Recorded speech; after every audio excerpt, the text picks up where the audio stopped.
Did you start to turn the corner and maybe give Chris Greer the benefit of the doubt when the Dolphins were beating all of these schmink teams? If you looked at the list of quarterbacks that they defeated during that stretch, it was all backups. Yes. It was guys that hadn't even made the practice squad in the preseason that got re-signed. Yep. I think even some of these guys might have played for the Heat. Nick Wallenda, unbelievable. What was his latest? That he was like walking across two buildings in New York City, which would be much more dangerous if you were on the ground. If you look at what's going on in New York City, would it not? Would you rather be on a tightrope crossing, say, Madison Avenue? Of course, no matter how treacherous, no matter how windy. It's still is one of my visions that I will never be able to erase when Osteen was making out with Nick Wallenda's wife while he was saying, "Pray for me, Joel." And he's sitting on the side of the canyon there going, "I don't think you're going to make it back, Nick. You know, the Lord has chosen a path for you, and it's not necessarily a favorable one right now in terms of crossing the canyon." The time. Wake up with Defo, joined by Lubie. Welcome to the Defo Show.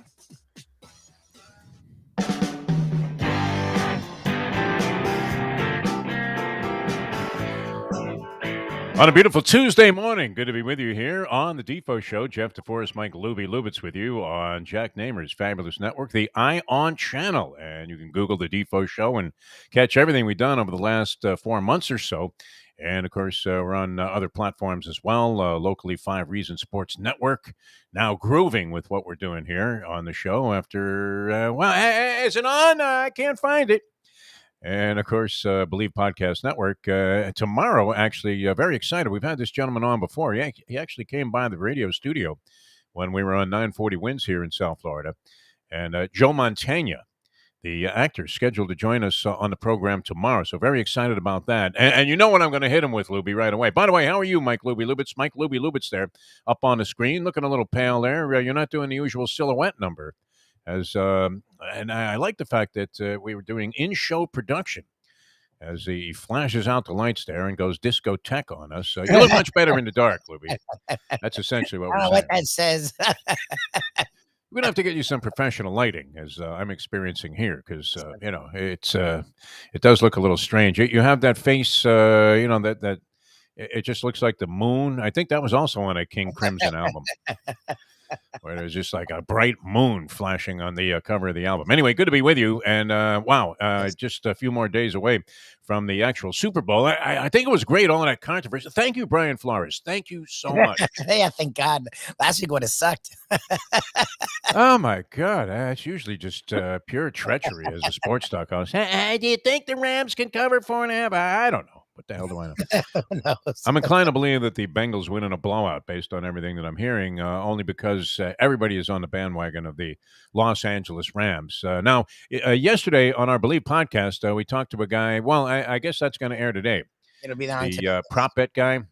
Yes. Guy named Doug, and all he deals in is prop bets, I guess. Yes. And that's the wave of the world right now, with gambling degeneracy penetrating virtually every aspect of the human condition and thinking all around the world. Everybody's into prop bets.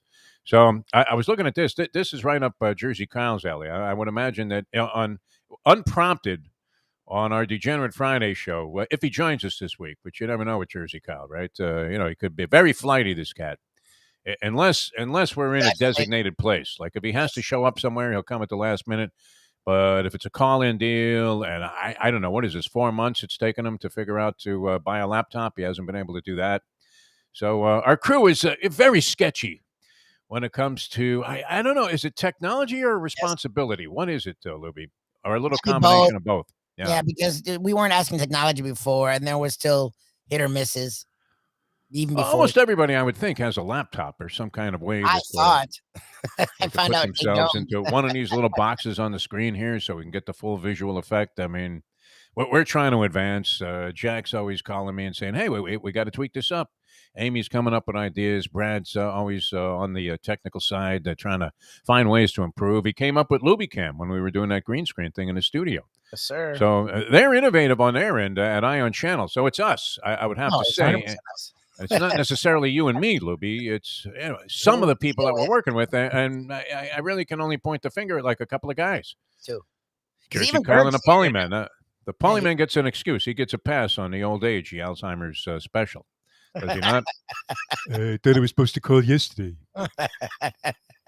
It's bad when the memory starts going. I was talking about this yesterday, and that Tony Bennett thing with Lady Gaga on 60 Minutes, I don't even know if it was a new clip. It might have aired last week for the first time. But the way that this guy, I mean, the onset of Alzheimer's is nothing to take lightly. Nah. And like I said, I mean, it's taken me, in some cases, days to come up with names that are very common, right? Like you see some actor on TV and you go, And when it starts happening with sports names, this business is largely about knowing a lot of names and maybe a little bit of detail about the people that you're talking about. It helps. And so when that starts to go, then you really have to start thinking about maybe approaching this in a different light and a different fashion. But I'm going to stick with it until I'm a completely shot fighter. And you guys will be able to tell right away. You see how long it took him to come up with Mickey Mantle? Unbelievable. Number 7. Right? You can hear, in your head there the announcement. Number 7. Bob Shepard, the great Bob Shepard. It took me a second to come up with Shepard there. Lubie, it's a little scary. All right, so we talked to this prop bet guy, Doug, and that's going to air later on today on Believe Podcast Network. Yes. I don't know that he was overwhelmingly fascinating. I mean, an interesting guy. He was pushing his website where he gives his selections on various prop bets. So, and I love looking at prop bets. And my favorite one, and I forgot to bring this up with the guy when we talked to him yesterday, but I love this, and it seems like a cinch. And when it looks too easy, it never is. How about this for a prop bet? Which team you have to lay 115 to win 100? So it's minus 115 on the spread line and or on the line that you have to play into. Yeah. And 115 to win 100. Which team will call the first timeout? All right. Think about that for a second. Which team will call the first timeout in a game? Now, there's tremendous logic behind the obvious answer that it's going to be the Los Angeles Rams. Yeah. Because Sean McVay is well known for just arbitrarily, I don't know that you want to say he just burns timeouts, but he wastes a lot of timeouts at what you would think would be inopportune times, like unnecessarily. He'll just call a timeout 4 minutes into the game to try and get a different play in. And maybe that's part of that whole clever thing that you were talking about yesterday, Lubie. Don't get cute. Yep. Which McVay has a tendency to do. I don't know. I mean, he can't help it that Cam Akers fumbled the ball 3 times in a row in that one game against San Francisco. But they did bounce back. They found their way into the Super Bowl, sort of in spite of themselves and despite their penchant for self-sabotage, which, I don't know. Is everybody victimized by that? All of you people out there, do you feel like you're victimized by your own sense of self-sabotage? I know I do. Yours has like natural conditions and parameters that go along with it that would incline people to believe that it's not sabotage on your part, Lubie. It's just the fact that things aren't necessarily always destined to go your way. McVay, though, he'll, as Jason Cole pointed out to us, what is he doing in the shotgun in that spot with Matthew Stafford? Well, when the guy hikes the ball over his head, and beats the snap count, Stafford isn't ready for it, and they fumble the football and nearly lose the ball game, and would have derailed any chance they had of going to the Super Bowl or compromised it seriously. I guess that was like the last week of the regular season, and you're looking at that going, that's inexplicable. I mean, that's just a serious blunder. Now, there are 2 schools of thought there, Lubie. You want to go and continue to do, and we talk about this all the time when teams go into a prevent defense, which, the cliche is very applicable. The prevent defense does what? It prevents you from winning ball games. Yeah. And we've seen it a zillion times where all of a sudden, after a team has just been staggering offensively, in the last 2 minutes of the game, they score twice. Yes. Because you're in the prevent defense and you go away from the pressure that you were putting on the quarterback and the way that you were defending wide receivers. And you just kind of sag back there and let them get 15 yards at a clip. Look what happened with the Kansas City Chiefs in a game against the Buffalo Bills. I mean, what on earth was McDermott thinking when all of a sudden he's giving a 20-yard cushion? Maybe you put a guy back there. You have to assume that if you have 2 guys that are 30 yards, beyond the line of scrimmage on the defensive side of things, that one of those guys is probably going to be able to tackle a receiver if he shakes loose.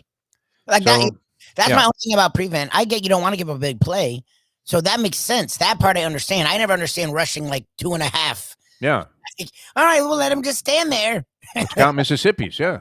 Like that is what I never get. Because, I mean, these rifle arm quarterbacks like Mahomes and, Josh Allen and, Herbert that we've seen. Notice whose name is missing, Lubie. I got it. Thank you. You can't let them stand back there like they're going to run the Statue of Liberty. That was interesting yesterday with John Conchemi that he actually called the Statue of Liberty play in a Canadian Football League game. And the Canadians, they're so freaking frozen that they're, hey, look at that, the Statue of Liberty, I call for it. By the way, is there anything scarier in South Florida than being behind a car that has Canadian plates? Oh, no. I guess being in front of one. What is my... I like the Canadian people. They're genuinely good-spirited people, are they not? They're fine people. They suck at driving. I don't know what to tell you. I mean, it's... Lousy tippers, too. We see, and they don't tip well. But again, that's more of a cultural thing. It's in other countries, people actually make a living being in the service industry, so you don't have to tip. Whereas here, you'd be well below the poverty line if we didn't have tipping. Oh, tipping is wonderful. I was thinking just the other day, there's nothing, the greatest thing is to be in a cash business, is it not? By the way, this Saturday, I'll be at the flea market here at the church across from where I am. Yes. I'm living here, the Ocean Bay Club. I think I have to come. I'm going to unload those shirts. I can't wait. See, and now the beauty of it would be if I sell out right away, I have about 45 of them. So if I got 20 a pop, that's 900. I go right to the track. And then I'll be doing this every Saturday if it works out. I'll find various flea markets. So that could be a lot of fun. But the point being, it's great to be in a cash business. I always like being in a cash business. When I was waiting tables in various restaurants early on in life during college years and shortly thereafter, it was fantastic, right? You had a ton of cash, put it right in a cookie jar, whatever you wanted to do, no problem. You were able to put money in the bank, but that was largely contingent, obviously, Lubie, on tipping because you were making like $2 an hour. Yes. From the restaurant. In fact, the check that you got every 2 weeks for whatever it was, let's say you worked 60 hours and you got a check for like $120 after taxes. It was like $2.60 an hour or whatever was the minimum wage back then. And somehow, I don't know, are restaurants back in the day, did they have regulations where restaurants didn't even have to pay minimum wage? Because they were assuming you were going to make tips? Yeah, restaurants don't pay minimum wage. If restaurants pay minimum wage, it would screw them. Restaurants pay like half. I don't even know if there's a thing that they have to pay. It was like a couple of bucks an hour was all we were getting. This was in the mid-70s, early mid-70s. And, so, I mean... The check was just like, something literally you would take to the track and be happy to burn it. It was like the old joke about Social Security checks, which I do believe that if you did a study, Social Security, my payment comes in like in the middle of the night on a Tuesday night before Wednesday morning. So thank you, Uncle Sam. It's great. Somehow there were a few years there where I was paying massive amounts of taxes. Because there was no way to, sort of say that this was business income and then you would write off against it, whatever. The great John Casbar doing a tremendous job keeping me out of jail all of these years. But it's based on like a very condensed block of your career, your Social Security payment, Libby. I know you're not concerned about this yet. No. But I had a couple of years where I made a lot of money and I paid, major taxes on it. Nice. And so my payment is good. I mean, I have to say.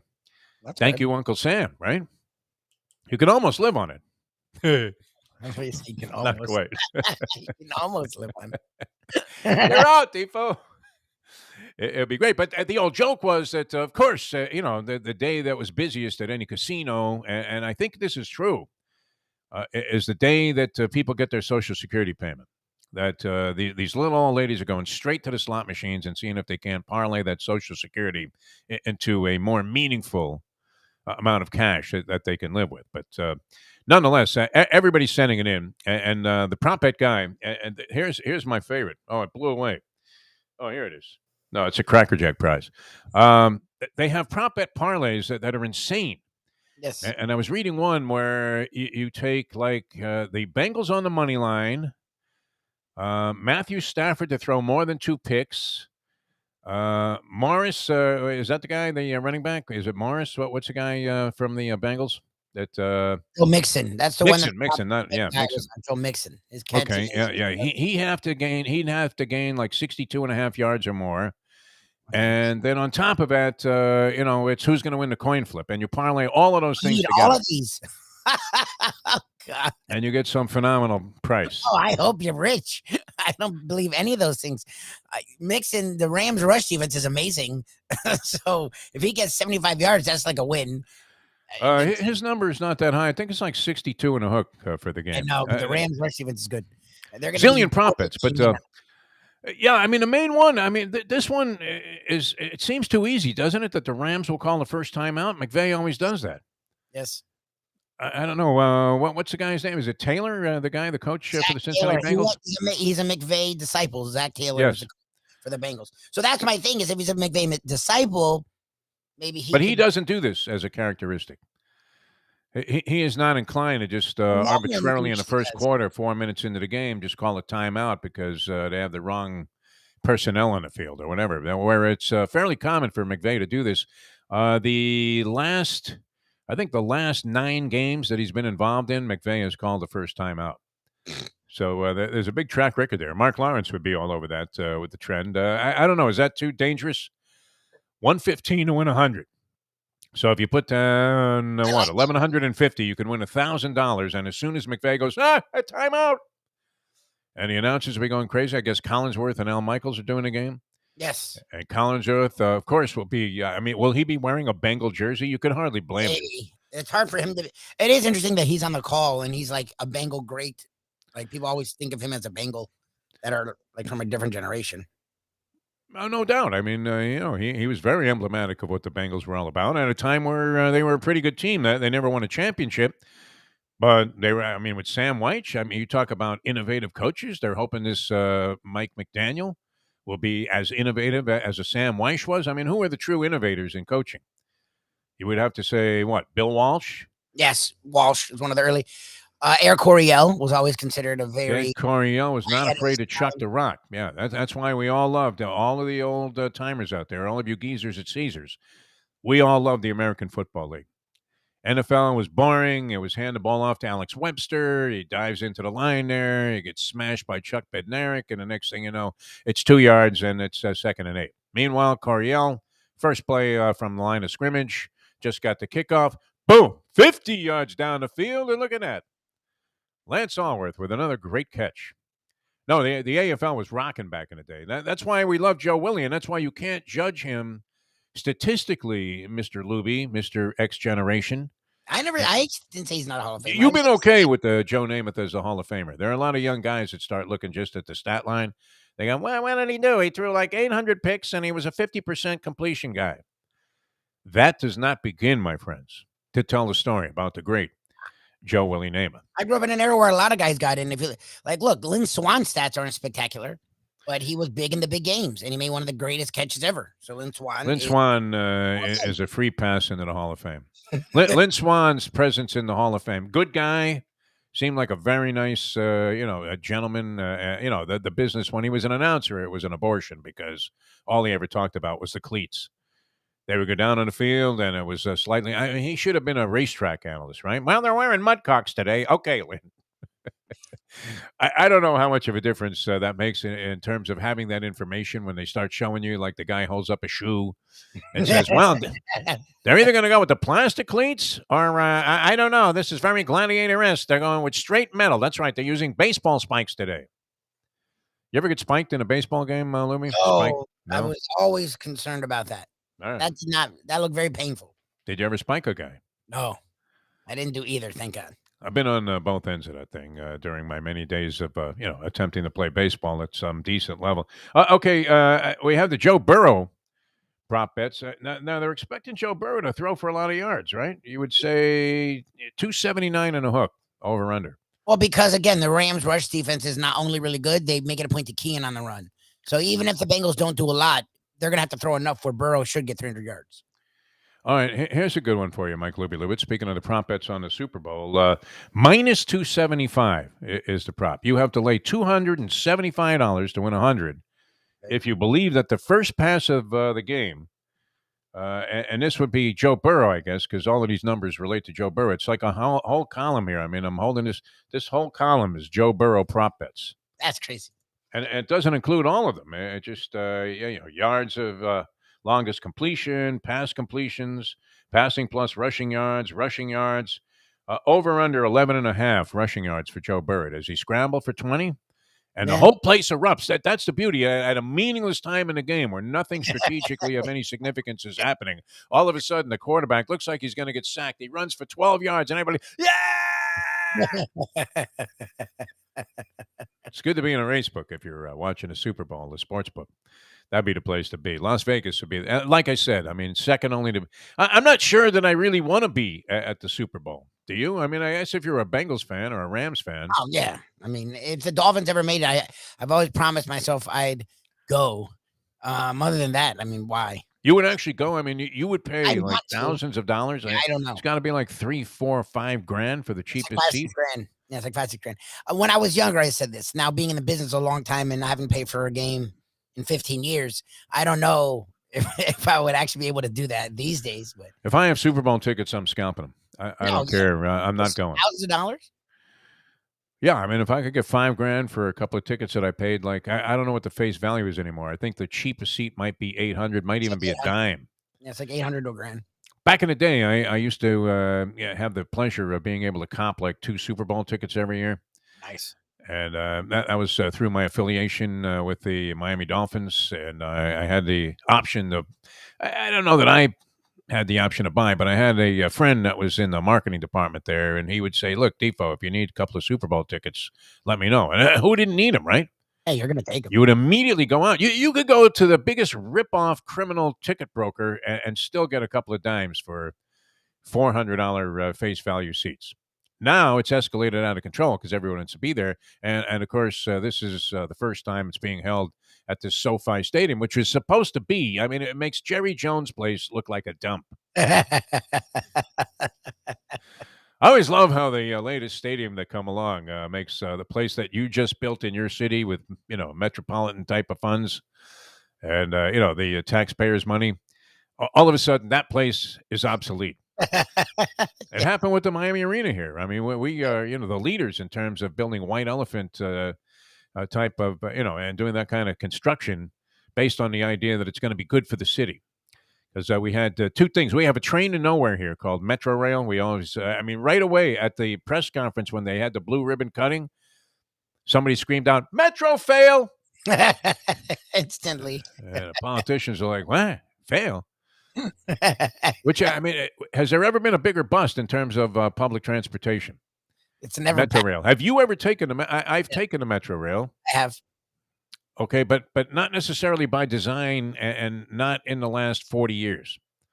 I guess it was being constructed when I first moved here because I had a friend that I live with, and he was working on this thing and making pretty good money just supposedly steadying columns or whatever he did. He had to check to see that the columns were okay. And he didn't know what he was doing. I know this. That's great. Because he would come home and go, I don't know, I got the job somehow. And, who knows, what these things are going to be worth 20 years from now in terms of their steadiness and sturdiness to support this railroad. But nobody takes it, right? Have you ever seen anybody on a Metro Rail car? Never. I mean, it's definitely never packed. It's usually, like you say, you joke, like the high elite cleaning lady, like it's like a handful of people and it looks pretty empty for a thing that was such a big deal. Big deal, yeah. They spent billions on this thing. And nobody's ridden it for the last 40 years. The Myrtle Avenue L, which I live nearby, and we used to play a lot of ball underneath the Myrtle Avenue elevated train in Brooklyn. And that is more modernized, which, you talk about being that looked like one of those things where you would see like a wagon train cross a bridge going over a canyon, and the thing's just shaking like crazy. And you're saying to yourself, that's the last place on earth I want to be. And that's kind of what the Metro Rail was all about. But nonetheless, we lead the league here in South Florida. And, of course, the Miami Arena was built under the same circumstances where Shifty Chaffel, who was the general manager and kind of was calling the shots, I guess. How did he end up cashing like $30 million of Ted Harrison's money with Billy Cunningham when they had zero financial stake in a team? How great is that? You think Mickey Harrison looks over the books there from the early days of the Miami Heat and said, "These guys made off with all of my dad's money? What's going on with that?" Yes. Mick's got plenty of capital. I don't think he needs to worry. But they built a Miami arena, and they, you're looking at it going, well, that's kind of a questionable place to build an arena. But people in these kind of situations are going to take whatever land deal they can get. I mean, what a windfall! Probably the best. And even though this man is routinely ridiculed as being one of the horrible executives of all time in professional sports. I mean, making Stephen Ross, look like he was Branch Rickey when it came to running a team. But you're talking about David Sampson. Yeah, Sampson. Yep. Who pulled off? I mean, not only this was one of the greatest sports Ponzi schemes in history.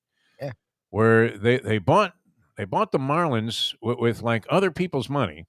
Yes. Stiffed all of their partners that were with them with the Montreal Expos, and after making like $100 million purchase, sold the team for over $1.2 billion. Yes. And got this stadium erected, which, wow. I mean, do we really need it? You have to ask yourself. I mean, it's nice to have a decent stadium to go to. It's a good place to go. Mm-hmm. But is anybody going? No. No. And it seems like it would be years away. If the Marlins made a march to the World Series this year, do you really think that people would, jump on a bandwagon, or it would be like September 30th before they had their first sellout? Yeah, it would be like in the middle of the playoffs is when finally people would give them credit and go. The reason I bring this up, it's probably not, unique to South Florida, although we tend to be suckers in any kind of government involvement in the sporting world.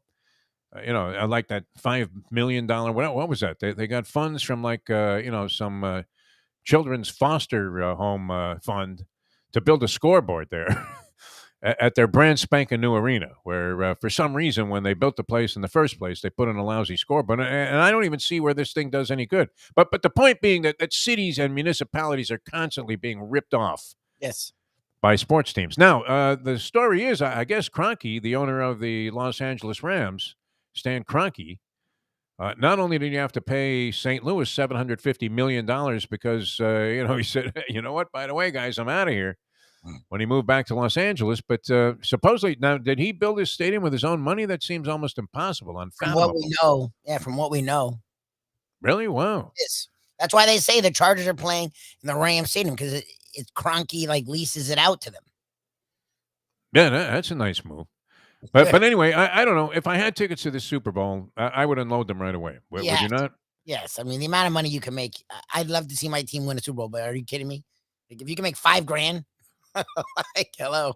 I will say this, and I've told this story before, where I offered my son, Jesse, he was 14 at the time, and I offered him the opportunity to scalp the two 10th row behind home plate tickets we had for World Series Game 7 in 1997 when the Marlins won the World Series over the Cleveland Indians. And I gave him the option. He could keep the money if we scalped the tickets, or we could go to the game. And I have to say, the $1,500 I think that we would have gotten for the two tickets at the time, which, I mean, think about that. Now they'd be worth $15,000, depending on who was in the World Series. But for the $1,500 we got in 97, or would have gotten, I mean, they were going for about like $750 a pop. And these receipts I paid $14 for on a season ticket plan that I had started, in 93. Got very lucky with the draw. We had done some favors for Don Smiley. Remember that guy? Don Smiley was like the president of the team. Yes. He was like a Huizinga henchman who was a good guy. Seemed like a really good guy. So I think he did us a favor. They had a lottery drawing for the tickets. We had like the greatest seats in the house that you could buy without paying any kind of premium, because they had that Founders Club. So we're like one row behind the Founders Club. If Gaylord Perry was pitching, you could have felt the liquid hit your eyeball as one of his breaking balls, rolled its way up to home plate with liquid flying off of it from the various applications he had made while on the mound. Great spot. I'm happy we went to the game. I really am. Oh, and a big classic game. I mean, if you get an opportunity to go to a classic game, I guess it's not the end of the world, but I don't know, missing out on $5-6 grand. Yeah, I mean, the money's escalated too. I mean, the $1,500 back then was, significant. There's no question, but I don't know if it's inflated that much. Like the fact that $5-6 grand today, still, I mean, it's a big difference from $1,500 then. Like in the early '90s, $1,500 was a nice amount of money, but it wasn't insane. Like $5-6 grand, you can do a decent amount with still.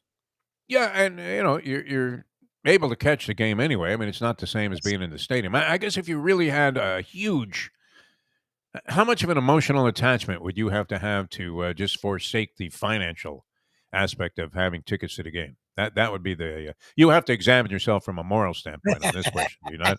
You have to examine yourself. You also have to analyze yourself from a criminal standpoint. If you're inclined to bet some of these combination props, I'll have to find them. I got a little fan blowing up here, and I think it blew the small snippet that I'd cut out. But it's insane, some of these props. So what are you doing? Are you laying 115 to win 100? That Sean McVay will call the first time out. I actually made it since we did the poll yesterday, and it did actually pretty well. I made that our second. We actually never recapped our poll yesterday, which was: do you believe Mike McDaniel was the guy to turn things around with the Dolphins? And 57% said yes. So it did win. And we had a decent amount of votes. Today's poll, I made what you were just asking. We're starting to look at Super Bowl 56 props. Our favorite so far is who will call the first time out? Will it be the Rams? McVay can't wait. Or Bengals? Taylor has to act first. Right now, 75% say Rams. We want your vote at Defo Show on our poll for today. I'll have to read you the research on this. I got to fish it out of yesterday's New York Post, but I mean, it's overwhelming. Now you know how this goes, though, and that's why I'm inclined to think that Cincinnati opens up a big lead on the Rams in this game, and the Rams maybe crawl back in, and then Stafford throws his third interception late in the ball game to ultimately seal the fate, and the Cincinnati Bengals, and praise Anthony Munoz, anybody that ever lined up there in a Bengals uniform and played in futility and frustration despite their greatness. And there were many, many really good players that played for the Cincinnati Bengals over the years. They were a fairly successful, almost kind of Buffalo Billsian type of team with Sam Weiss, right? They went to a couple of Super Bowls. Yes. I believe a relatively short span. In the early 80s to the late 80s. Their last one was 88. And they played the Niners, and they should have beaten them. Joe Montana had one of the greatest drives ever. They were winning. John Taylor, man, the final catch. Yeah, I mean, they marched it down the field there. And, of course, this is the stuff of which legends are made, which was the whole idea that Montana, on a critical, part of that drive, maybe even the winning play, looks up in the stands or something. Now the story gets exaggerated, so he supposedly came into the huddle and said, "Hey, see the blonde in the third row," but it was like John Candy or something. The guy you couldn't miss. May he rest in peace. Another guy who checked out prematurely there, but you know what? You got to watch the cholesterol if you're going to weigh 400 pounds your entire life. I'm sorry, John. We love you. It's true, yes. He was great. Seemed like a real sweetheart of a guy. I didn't have him in the Deadpool, Lubie.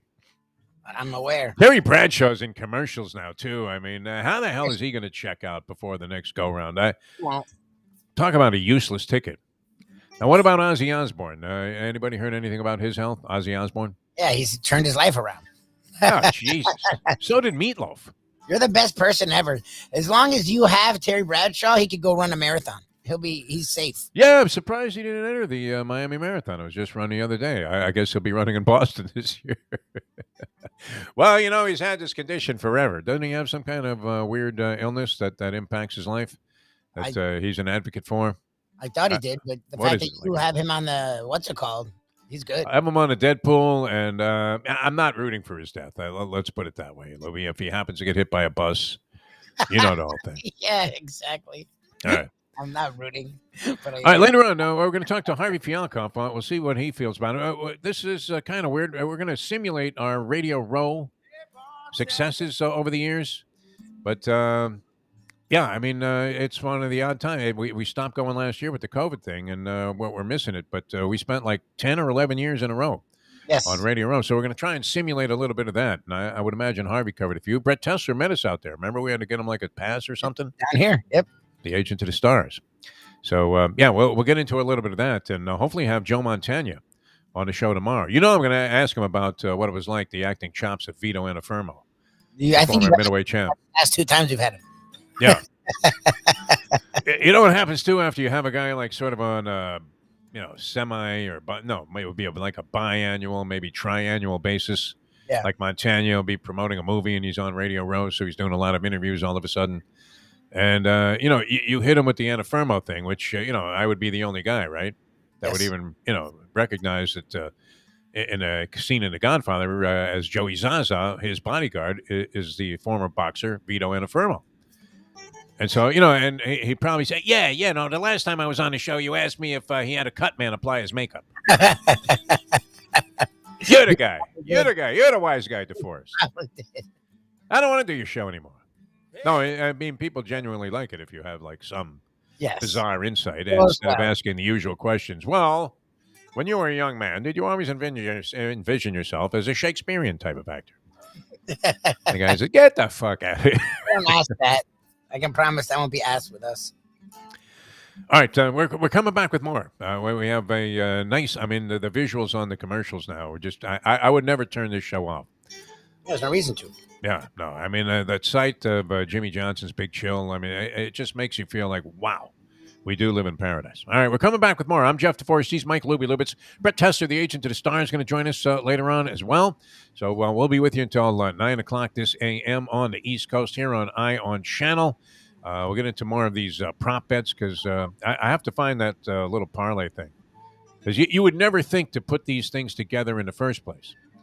Right? Like the whole equation, you look at it and you're thinking to yourself, who would combine this many circumstances that are all of a bizarre nature, like almost impossible to predict, and then go ahead and like put big money on it? You got to be crazy. All right, coming back with more in a moment. We do want to tell you, you don't have to be crazy. I saw another guy took down a jackpot 25 times. You believe that? Hialeah Park. Again, Steve Calabro. That casino is just absolutely fantastic. And you want machines that are hopping, right? I mean, you don't want to sit there and play slot machines or any kind of games, whether it's video poker and it's just brick after brick after brick after brick after brick. Kind of like watching this year's version of the New York Knicks, right? Brick after brick after brick. Crazy. You want to go to a place where they're paying and they're more than willing to have their customers be the happiest people in the world.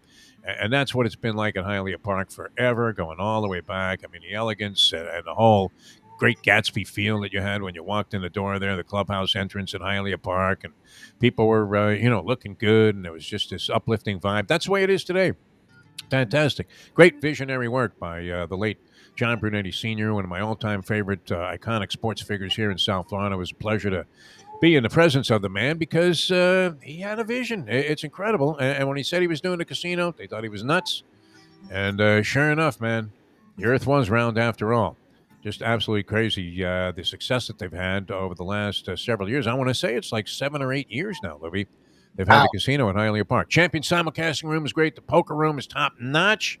Extremely well run by the people there. They're really experts at what they do. They've had the same kind of team running the show there for a long, long time, and they really, really know their game. They make it a lot of fun. A lot of special events always on tap at beautiful Hialeah Park. Make your plans. Clear your social calendar. Spend some time with our friends at Hialeah Park. All right, we're going to come back with more later on in the second hour of the program. Harvey Fielkov and Brett Tester, the agent to the stars. More on the prop bets on the Super Bowl and many other things happening in the gigantic world of sport, including the Olympics. Yes, really dug the biathlon competition yesterday. I don't know who won it. I believe the professor hit this on the head, man. I mean, don't hedge your bets, people. Just bet Norway in every event. Yes, that has to do with skiing. The skiing stuff. They really go. Oh my god! They kill the skiing.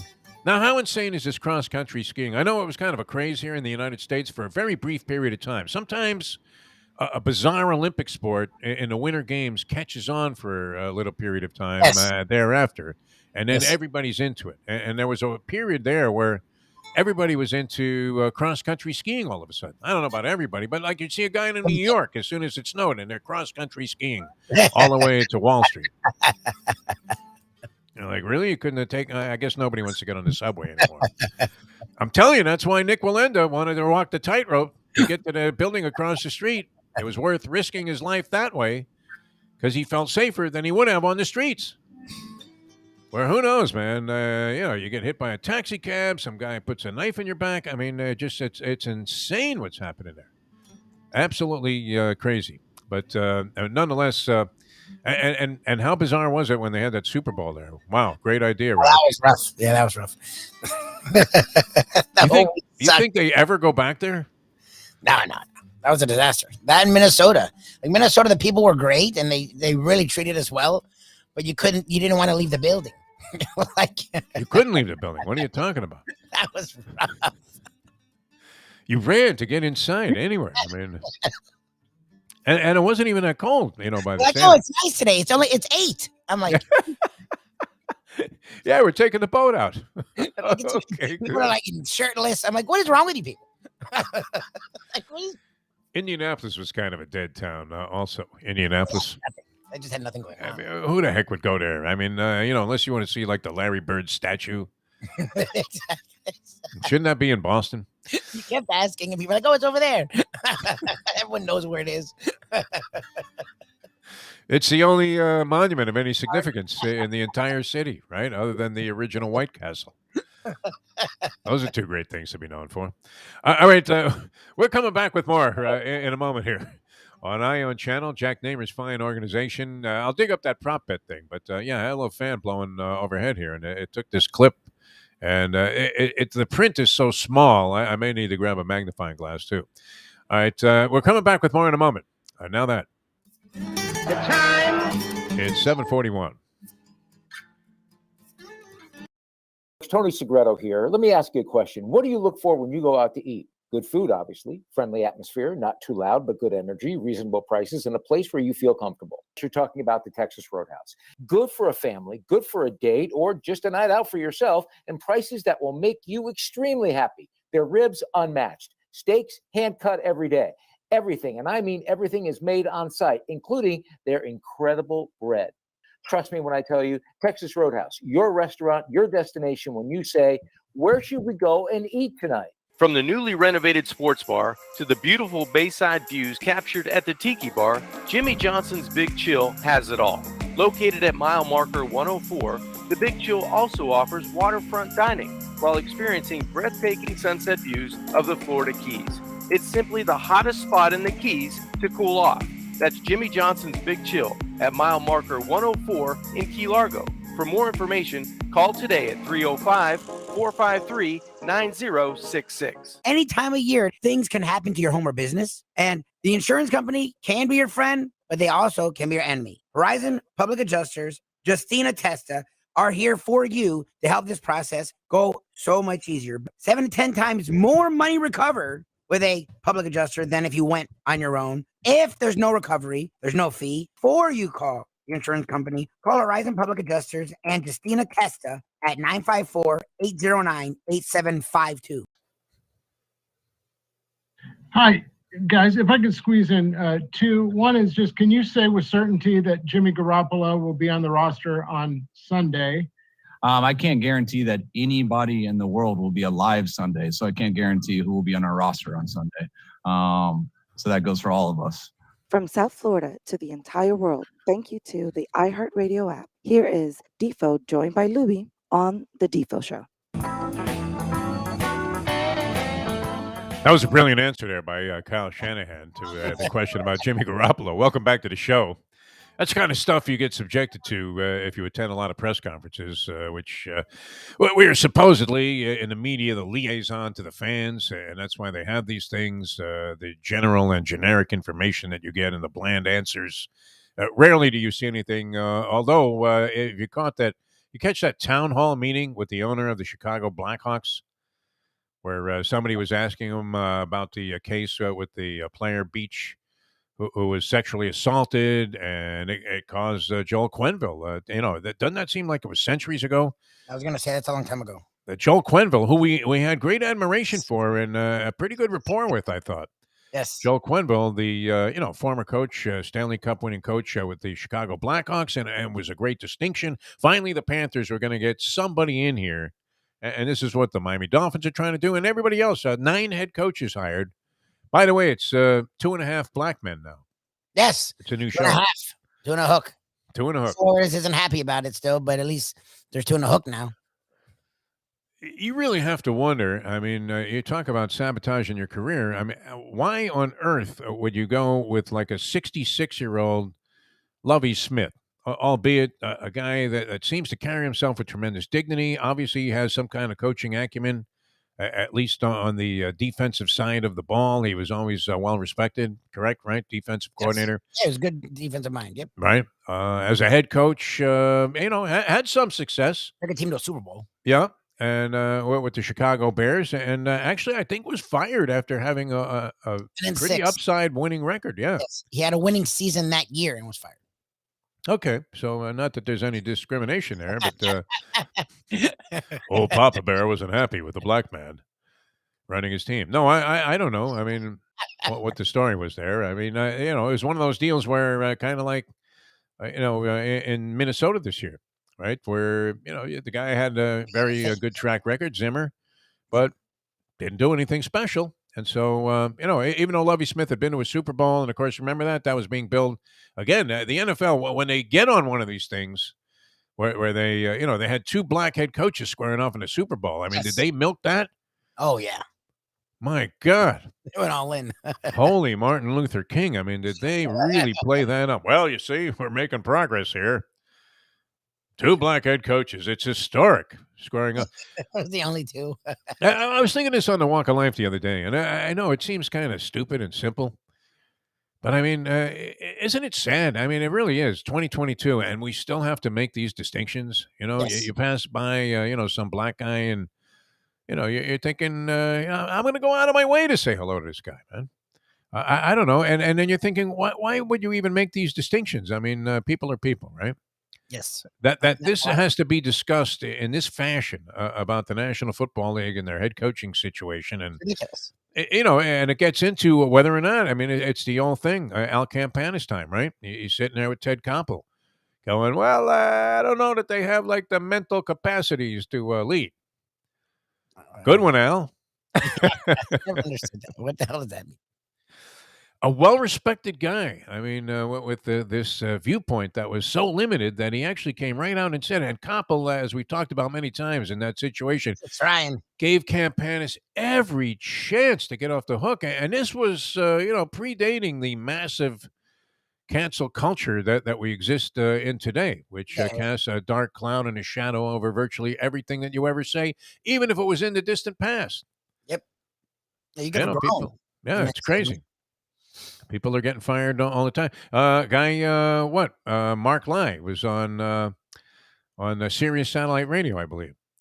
Mark Lai, remember the former golfer? Okay. So he's saying some disparaging things about the WNBA. Gone. Like he's gone from satellite radio, where you figure anything goes. That's one of the nice things about doing these shows on Ion Channel, and the whole transition out of terrestrial radio is you can kind of say whatever. Well, I mean, whatever the fuck you want. You can curse. You can't say whatever you want, as we've learned. I guess not. Yeah, I mean, no. for making disparaging remarks and saying that the quality of play in the WNBA was not necessarily anything that he would, involve or invest any of his time in watching in the future. Oh, that's what essentially the message. Yeah, we've said that. I'm glad they weren't listening. Then I watched women's basketball forever. It's not. I mean, it's not a sexism thing. It's okay, whatever. Never. Yeah, I mean, you make your entertainment choices, and if you draw the line at the WNBA, I don't know. Do you deserve to lose your position over that? I guess you're not supposed to say it out loud. They lost me with that "We Got Next" campaign. Next to what? That's what I always said. Next for what? Remember that? I mean, that was their inaugural season. Yeah, it was a clever marketing campaign, but it was. They saturated the airwaves with it so much that they were so badly ramming the WNBA right up our asses that first year.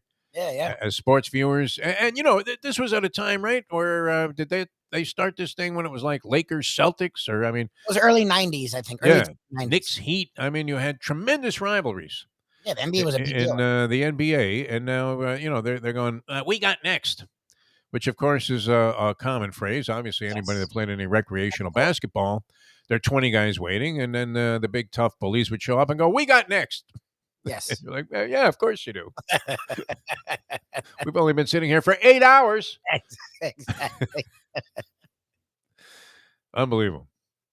All right, good to be with you here on Ion Channel, the Defo Show. Jeff Deforrest, Mike Lubitz. All right, I found this thing.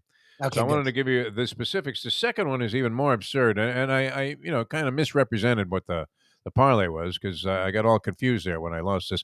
This is what I was looking for. Did you cut it out? Why is it so tiny? I ripped it out because I have like too many newspapers sitting here in front of me. You're I like have the old today's man. New York Post, which had a zillion Joe Burrow prop bets, and then of course yesterday they had all these strange ones, including, and I'm gonna dig up the logic there behind Sean McVay calling the first time out in the game, minus 115. Okay. See, but you always have to tread lightly. The gods of gambling have talked to us over the years about the fact that, all right, so everybody sees this game going the same way. Rams opening up a lead, putting immense pressure on Joe Burrow. This guy Doug said, I didn't see this number, but he said it was 4.5 was the over/under number on the number of times that Joe Burrow would be sacked in this game. So, I mean, who gets sacked 5 times a game? They're saying that he's either going to be sacked like 4 or 5 times is the breaking point, but it's a certainty he's going to get sacked a couple of times at the very least, which, what, 2-3 sacks? Is that not enough to throw a team completely off course? That's the thing is he's athletic enough where he can be pressured and still not sacked. So you would think he's not getting sacked 7 times again. So I would be inclined to believe that at some point he runs for more than 11.5 yards on one play. That's the one I can see happening. He scrambled a lot the last game. Yes. All of a sudden, this guy is running like he's Fran Tarkenton, like he was Mahomes. By the way, that business with Mahomes where you turn your back to the line of scrimmage and just start running backwards, that was an old Tarkenton thing. And every kid that played sandlot ball around the time that Fran Tarkenton was a quarterback did that same number, right? Where you would run and then do a 180-degree pivot. Now I'm talking in Olympic terminology here on the show. Well, that looked like a 14-20 to me. Wow, I mean, some of that stuff that these guys do too is pretty incredible, I have to say, Louie. And you just wonder, how do you practice that? Like before you know you're good at it. I mean, do you do it on a smaller scale? Yes. This is on a mountain. You were just. I mean, what happened? There was no snow on your skiing vacation. They literally, it hadn't snowed, so it was one thin trail, and it definitely had piped it in like 100%. Okay. But it was scary enough on a bunny course, was it not? You know, when you were doing the snow plow on a bunny course and you're thinking, I can't stop. Oh, yes. Well, that's the problem is I actually am very confident in my skiing for a guy who doesn't like heights. Oh, yeah. It's weird. Yeah. I like the skiing part, but the stopping part is fun. Like stopping is really hard. Stopping is a big key. Just ask Sonny Bono, right? Didn't he wrap himself around a tree? Yes, because stopping is almost, once you get really going, it's really hard to stop. Like, I don't know how these people, oof. It's like, what the hell? Like, no way. How is it that Dr. James Andrews is not following these guys down the mountain in some kind of dog sled? Your knees, I mean, there can't be one skier that's been on the circuit for more than a couple of seasons that hasn't had both knees replaced at some point in time. I mean, I'm talking about new ACLs, everything. One crash and you're finished. I don't know. And these guys are like taking off and they're, flying for 100 meters and then they're pissed. Yeah, and it wasn't far enough. As they land and then perfectly come to a stop with the wall that's only like 2 feet beyond the landing point. What is that? It's like arena football on skis. Nice. There you go. There's our Olympic summary. Arena football on skis. All right, here you go, Libby. Are you ready for this? I don't even know if I can see this here. I mean, it literally is the smallest of agate type. Okay, so here's what you can bet in a parlay. And you get plus 750 on this, Andy, if you're inclined to make this wager. Rams on the money line.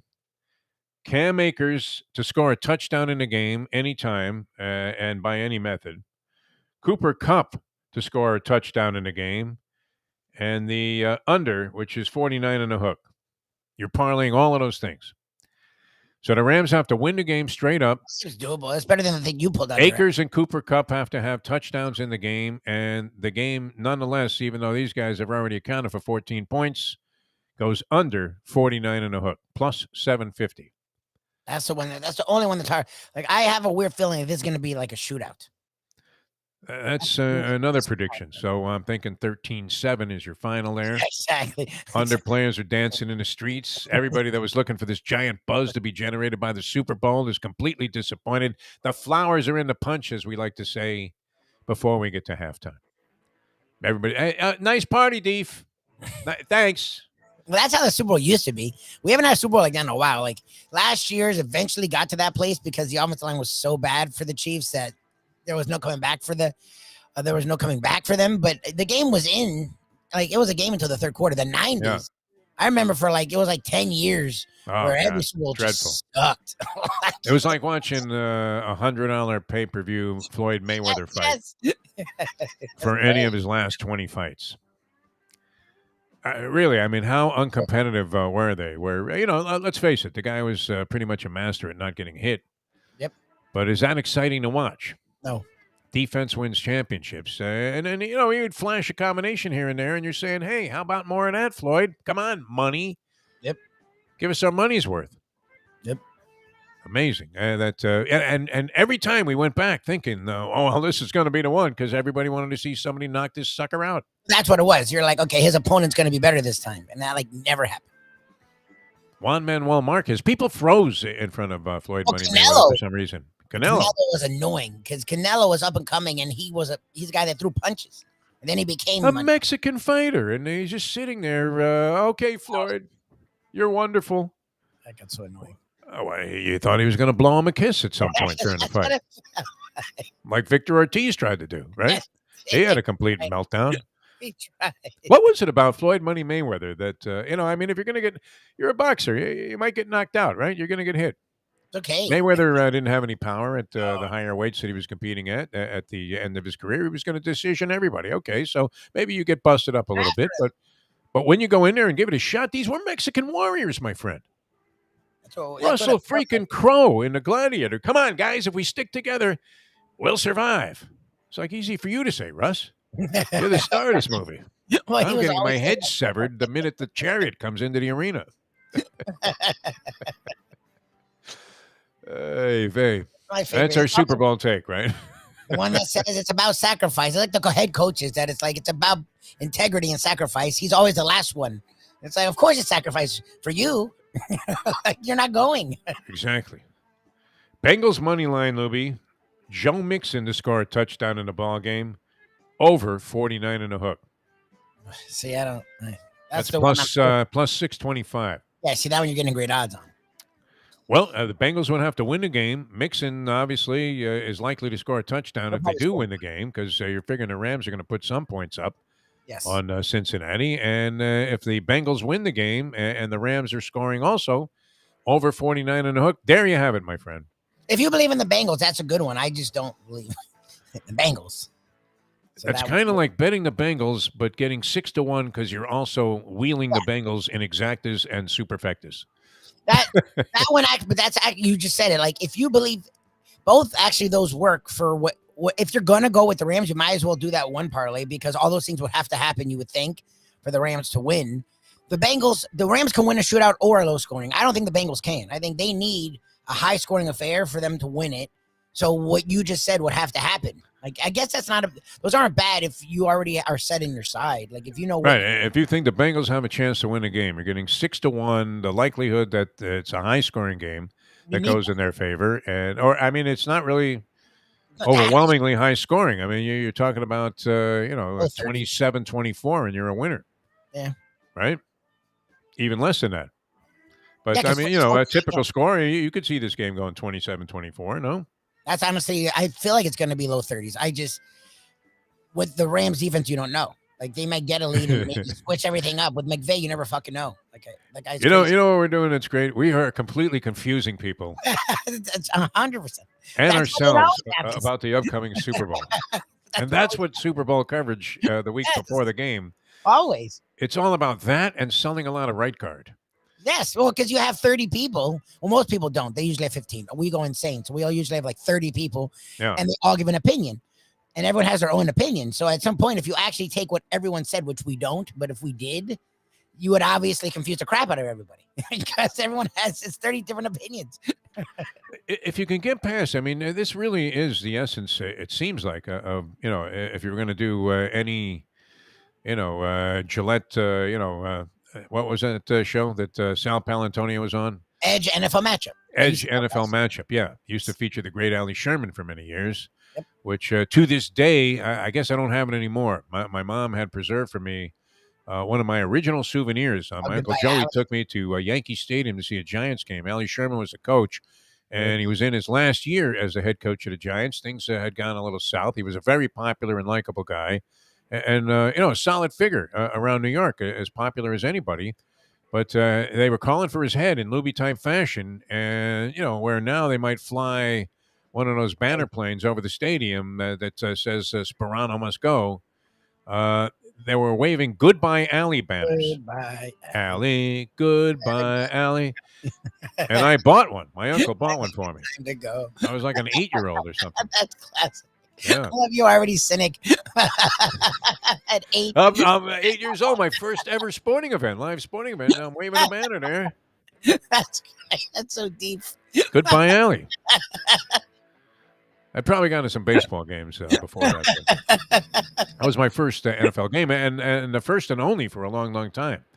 Before I ended up in this racket, and then of course you go to how many Dolphin games did I have to sit through over the years? You were working with God. And when every radio station had the Dolphins for like 30-something years. All those pregame shows, man, 4 hours before the game. You imagine? What's left to say? Let's go to Joe Zagacki. He's on a phone booth outside the stadium there. Joe, you got enough quarters to do this piece? Anything, man. The guy was on his way to the stadium to cover the game, but, he was so lacking for content to fill the 4 hours with. How can you talk about a game that takes 3 hours and is already like abortive in its length? I never got that. And then discuss it for 4 hours, which is kind of what you're doing with this Super Bowl. So do we have everybody confused? If you like the Bengals, I would go ahead and consider this prop at plus 625. It's a lot better than laying 110 to win 100 on the Bengals. Or I guess Bengals money line is plus 170. Okay. Yeah, but that's but like, again, if you're going to go on the Bengals, this bet isn't some crazy bet. Like, I think that's what it makes sense. But, there was a writer here, and we were doing horse racing TV for a long time, and we were doing features. And let's face it, it was kind of limited. It wasn't like when Hialeah was running or Gulfstream to a lesser extent, but Hialeah had this inherent beauty that we always talk about. Yep. And so it was just a visual art world to go down there and shoot, a video of anything that was happening at Hialeah Park. And then, of course, you had like really regal horses and a lot of, people in the game that were very big and important and colorful figures also. And, it just lent itself to doing that. But Calder Racecourse, which was, it's now, they don't run there anymore, but it was kind of, it looked like a barracks. There was none of that. I mean, I don't even think they had trees on the backstretch, right? It was just like barren wasteland out there. And so we were running out of things, to go ahead and feature. And I remember doing a feature about betting exotics, which was, it's so in vogue now that I don't know, does anybody bet win, place, and show? Maybe Andy does. Jersey Kyle does. And actually, it's a good thing to do. Go back to basics, my friend. Go back to fundamentals. And I remember Milner telling me that this has to be, almost 40 years ago, Lubie. Jim Milner was a writer for the Miami News. He was a racing writer. And he said something that stuck with me, and that is every time you add in another factor, like you're betting an exacta, you're squaring and cubing the luck factor. Okay. So, and that was, he was saying, back then, and it's simple principles. I remember the first book I read on any kind of handicapping, Lubie, what was by a guy named Henry Bombs Away Bombsy. Look him up, man. He was famous. Henry talked about him. Henry Bombs Away Bombsy. And he said that the only way, to really win if you were going to gamble on horse racing was to bet substantial amounts of money to win only on horses that you really like that are 3-1 or better. Okay? That's your life philosophy. And if you stuck to your guns, you were more likely, not to lose your entire life's fortune than you would be if you went ahead and just do, what I do, which is go screen to screen and bet exactas and trifectas all day long. Did you have any money to win on a horse, Defo? No. Not a dime. So you essentially shot, $100 into a race, had the winner that paid 6-1, and cashed 0 tickets. Yeah. Self-sabotage, my friends.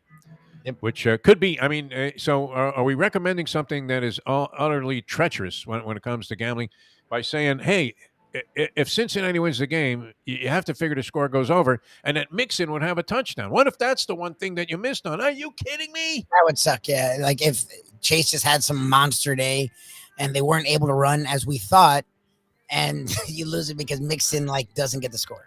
They throw the ball from the 1. That's the kind of thing that just kills you.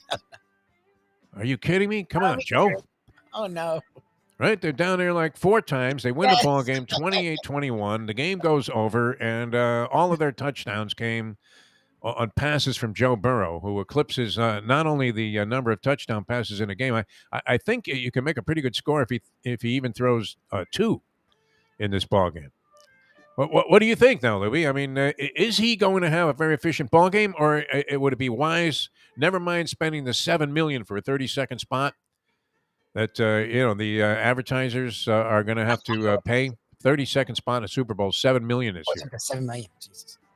You really have to wonder if there aren't death threats made to some ad agency executives after the Super Bowl.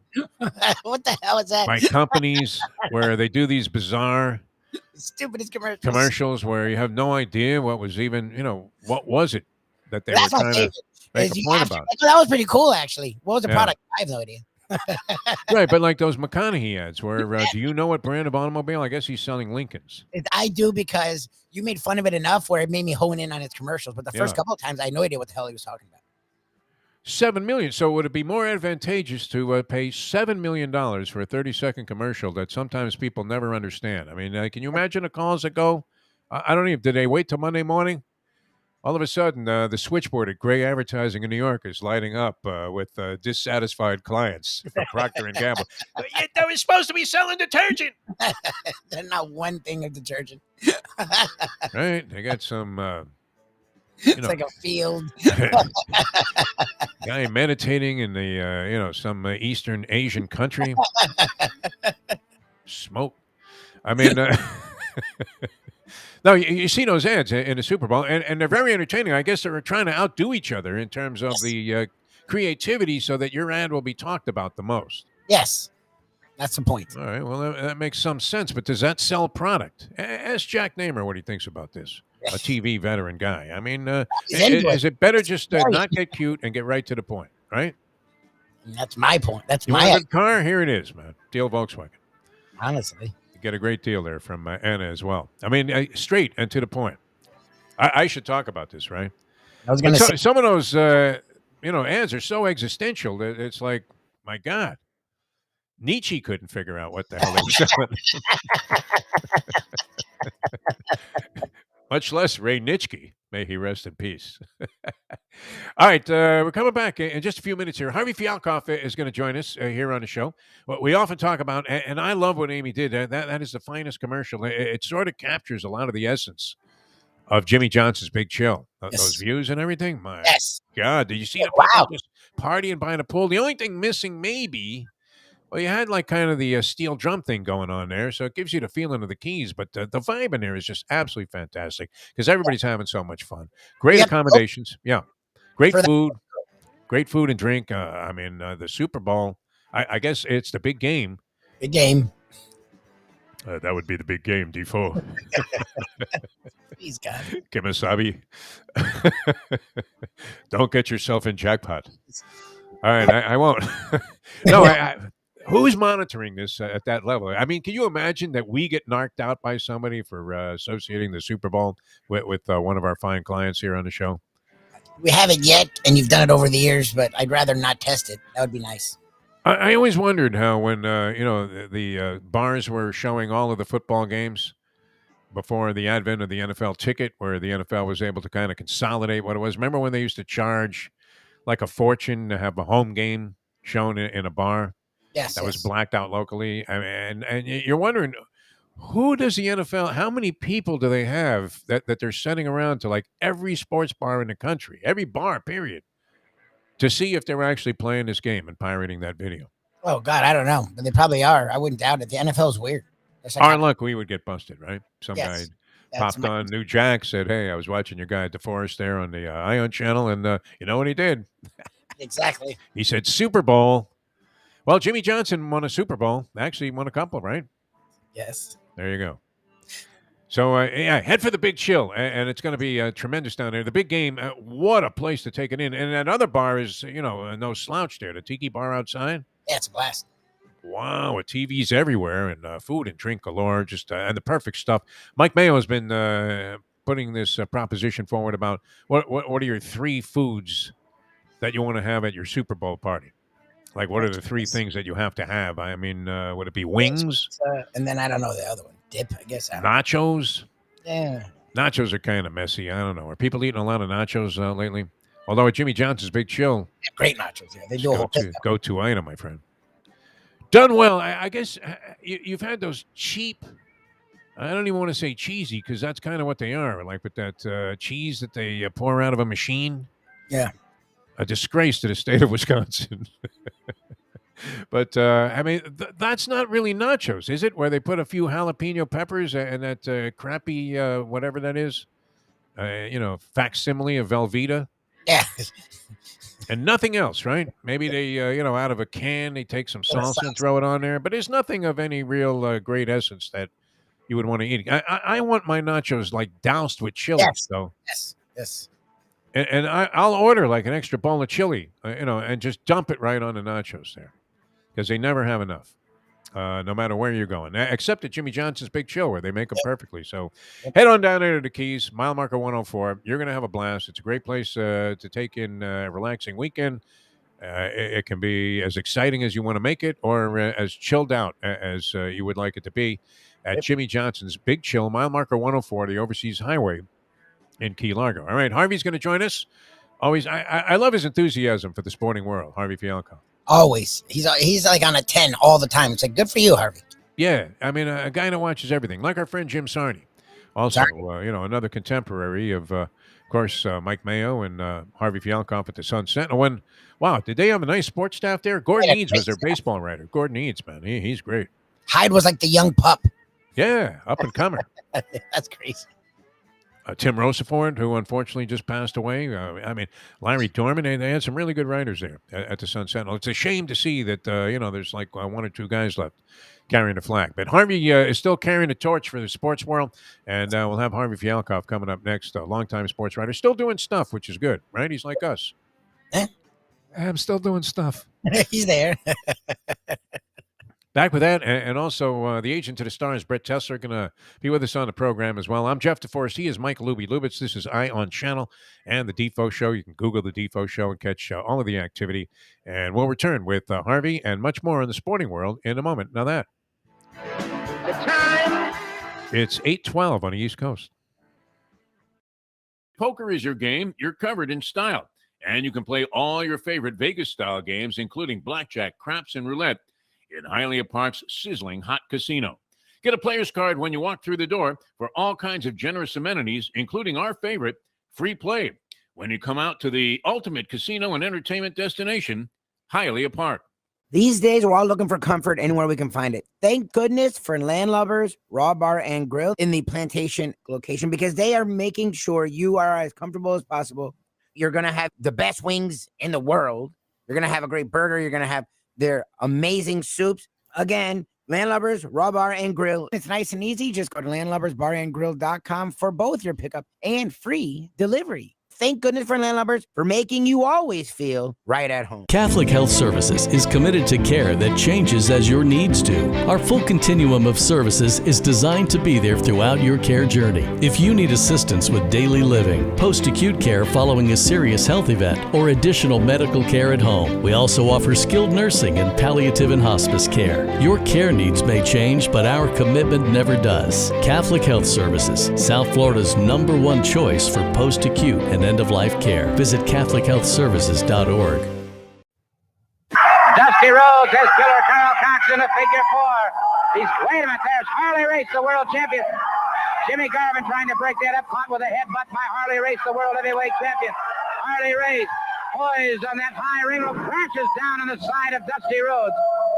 Race moving in, trying to separate, trying to break up that figure four. Killer Carl Cox caught in that figure four. Harley Race now helping Killer Carl Cox out of the ring.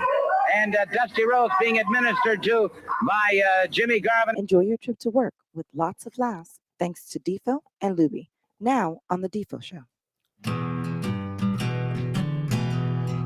Welcome back to the show, the Defo Show here on Ion Channel. Jeff Deforrest, Mike Lubitz with you, and we're all over the world, both audio and video streaming. We have to connect Harvey with the video stream here. Harvey Fielkov, who, of course, covered sports, and, there are many writers. It's called Radio Row, but a zillion writers always circulating around, and I would imagine that, Harvey Fielkov, you had your experience with Super Bowl coverage when you were the beat writer there for the Miami Dolphins at the Sun Sentinel here in South Florida.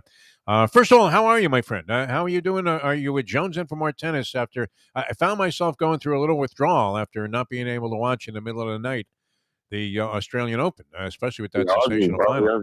Yeah. Well, actually, I'm umpiring tennis, and right now we're in Boca Raton every week almost. It's called the Battle of Boca. Rick Macy, the famous coach. Yes. This is Capriati, Roddick a little bit. He runs a tournament every week. It's a UTR tournament, which is like competition with the USTA, the governing body of American tennis. But it's for cash. I mean, these guys could win $3,000 by the end of the weekend, and you're seeing great play. Top 200 players in the world, college players. The Wimbledon finalist, junior Wimbledon finalist, was there last week. He's going to be playing Delray Beach next week. Just tremendous.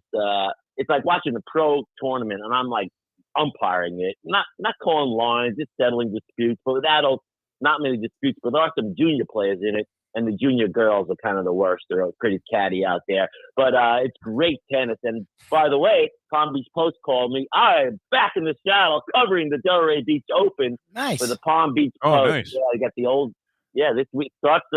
The old guys come in Friday, Saturday, Sunday, the Bryan brothers, etc. They're going to have a nice mixed doubles match with Leylah Fernandez, the young girl, the U.S. Open finalist last year. Yeah, she was inspirational. Yeah. She's going to be there playing with one of the Bryan boys. And then the old guys are there. And then Monday starts the youngsters. It's an ATP 250, which you're going to get hey, in the qualifying, you got guys like Stevie Johnson, Sam Querrey, who won this tournament several years ago, trying to just qualify to get into this tournament. You like this kid Cressy, right? Max Cressy, the third of Bali. He's going to be there. Brooksby Jensen, another good young American. Tommy Paul got a wild card. So it's not the upper echelon deep, but it's like, top 50 players. And so it's going to be fun. I'll be covering it the Saturday and Sunday, the semis and the finals. I'm going to have an advance. I'll have a feature during the week. I'm not doing everyday coverage. You probably have one of their writers or an intern covering the early round. But so that'll be fun to get back in the saddle. But, that was great. I mean, the last time, and I remember meeting you there, Harvey, after not seeing you for a while, and we got shushed out of the tournament. And it wasn't really that crowded, but I guess we were yapping on every shot, which, I mean, you want to have a little bit of fun there. Come on. Deerfield Beach, lighten the fuck up. It's like Wimbledon. Right. I hate that. We're like in seats. We're like in the upper deck. It's like, and we're just chatting with these like alta cockers from Century Village. It's like they can't concentrate on the match. They think we're bothering the players who can't hear a word we're saying. But I think just turn around and watch the match later. And you don't have to concentrate that hard. But they're on their cell phones. I mean, they're not even watching the match. They're worried about us talking, and we're into it. I mean, we were literally like McEnroe and Chris Fowler making commentary. Yeah, no, I don't really have an inside voice. I'm not known for that, so that could be a problem. You do get loud, Harvey. There's no question. Yeah, I heard that a few times in the past. Yeah. All right, Super Bowl's on tap. Your recollections of covering Super Bowls, does anything in particular stand out? I mean, Lubie and I spent about 10 years together on various Radio Row episodes, and while people would routinely trash that as being some kind of a commercial fest, and everybody's hawking product, and we had a prop bet every year on what would Joe Theismann would be selling, whether it be reverse mortgages, which I think I won on that one year. Yes. And or some other thing that was, naturally not going to be advantageous to the clientele. But what are your recollections of going out and covering Super Bowl games? Well, first of all, Theismann, man, but what a fun guy to talk to, man. Great commentary, very articulate, man. Yes. And you just couldn't stop him. He was unstoppable, except for Lawrence Taylor when he kind of stopped him. And at the end of the interview, you would have to say, "Hey, Joe, so what about this Valentine's Day special you've got? Really, you're selling a lot of love here, Joe Theismann." And he would go into some, hawking some Hallmark cards or something. Good-looking guy too. But no, listen, my favorite memories are the celebrities. I hate to say it, the halftime shows, and I think Thursday before the game, yes, the media would get to interview the guys who were doing the halftime entertainment. To me, that was the highlight of the week. I mean, one year it's Springsteen, Bruce Springsteen. I think that was in that might have been in Tampa, and I remember someone media guy from the audience said, "So Bruce, who makes up your halftime playlist?" And Bruce gives him a really dirty look, and he says, "Dude, I'm the boss. Who else? The boss makes the playlist." What do you think? Little Stevie has any input on this? Get out of here, Van Zant. And then I think it was Sun Life then, the Who. We got to interview the Who, and then they play music for you. They do like 2 or 3 numbers. Paul McCartney did it. Got up once. I think that was in 2005. That Jacksonville was my favorite Super Bowl. 2005. Pretty sure the Patriots beat the Eagles by 3. That's when Deion Branch went off. Had like 20 receptions. He was the MVP. But the greatest thing was, it was. Do you remember the movie The Longest Yard? They did the sequel with Chris Rock, Adam Sandler, Burt Reynolds, and Goldberg the wrestler. I'm interviewing Goldberg the wrestler, and at a press conference, it was hysterical. Chris Rock and Adam Sandler were cutting up.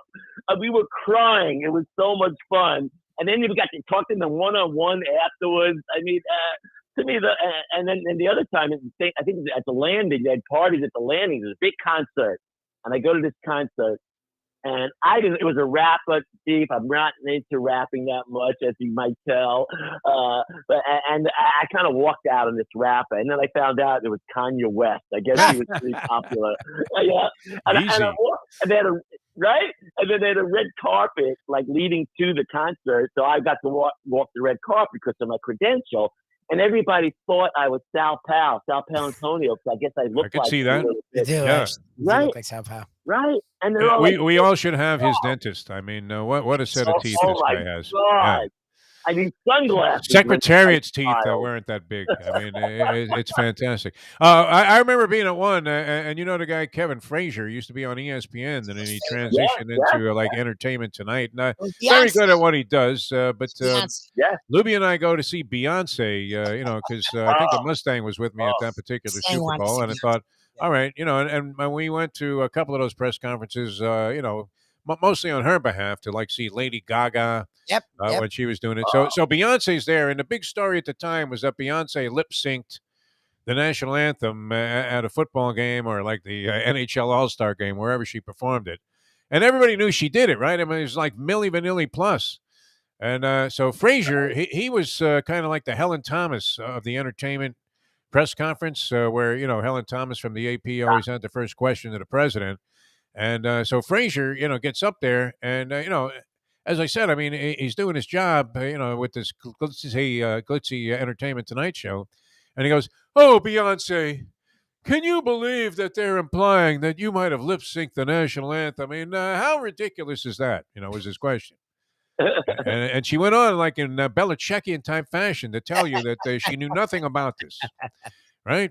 What do you mean they let the air out of the footballs? You got to be freaking kidding me, huh?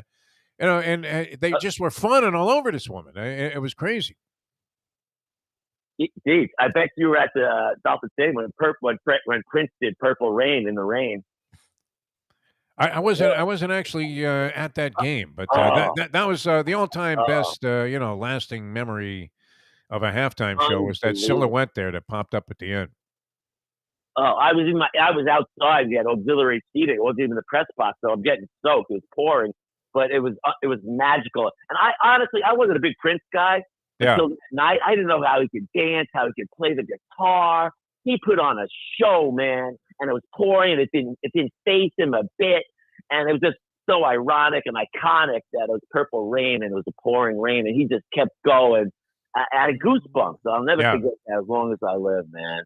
So those are my Super Bowl memories.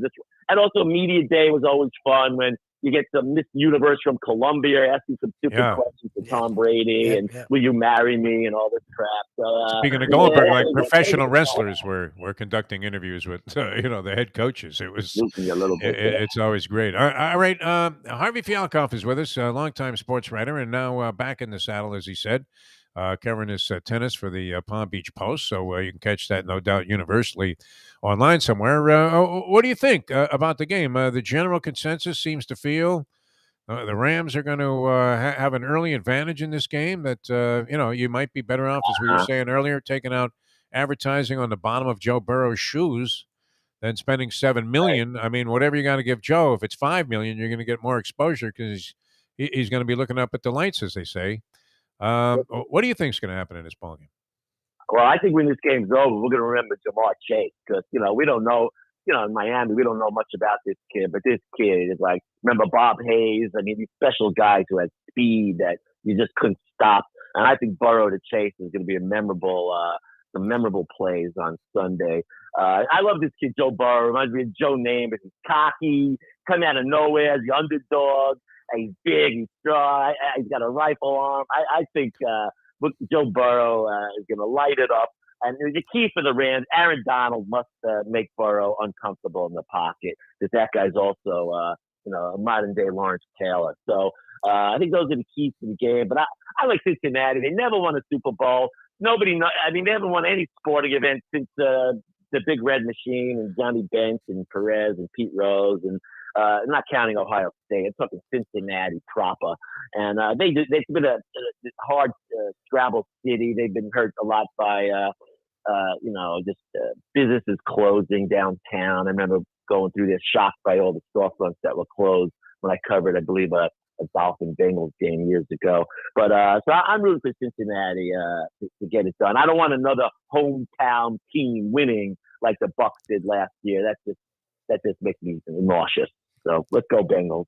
All right, pretty amazing. I mean, hadn't happened before where a hometown team, a city that was hosting, had its team in a Super Bowl, and now it's 2 years in a row with the possibility, with the Rams favored, of maybe having two winning home teams in succession. I think the Bengals might need to sign Anthony Munoz again, though, to stop this Aaron Donald, because wow, what a specimen he was. Yeah, I remember interviewing him. Just a scary body. But back to the Super Bowl, the commissioner's parties, we forgot these. Oh, yeah. Shrimp, champagne. But those are the early years. And then the last few years, you're lucky if you got a computer bag to take home or Lubie was always big on the media, the early media dinner that they would have, which was always, for the most part, pretty spectacular, I would have to say. Yeah.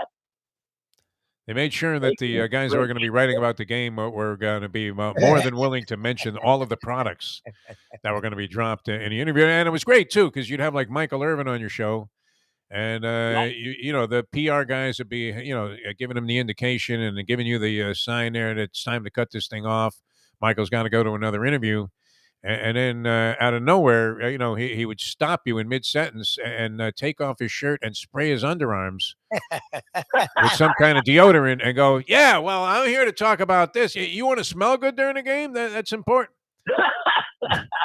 And, so there's a lot of commercialization associated with it. But I thought it was kind of comical, the whole thing. Yeah, I got a kick out of it. I like Goodell's press conferences. Goodell used to come to the media room. Yes. And, he would do that press conference every year. And, man, when I first met the guy, I go, damn, this guy, like, the combination Mickey Mantle, Joe Namath, a good-looking guy, and he's very bright and always had an answer. He wasn't a wise ass, kind of like like David Stern from the NBA, kind of a wise guy. And Gary Bettman was a real jerk. But I like Goodell. I like his manner about him. I know he's under fire. And listen, the guy works for the owners. But this year, he's going to get just peppered. I can't wait to see that on NFL Network. All about the Flores lawsuit and the paying money. I don't think you'll be allowed to mention it at the press conference. It's going to be very much like the Chinese government administering to a press conference in Beijing before the Olympic Games. Nothing about our boy Putin over here, all right? Nothing, no questions. Right. Yeah. Like, remember Harvey Green would come into the press conference, tell us what not to ask Nick Saban, you know?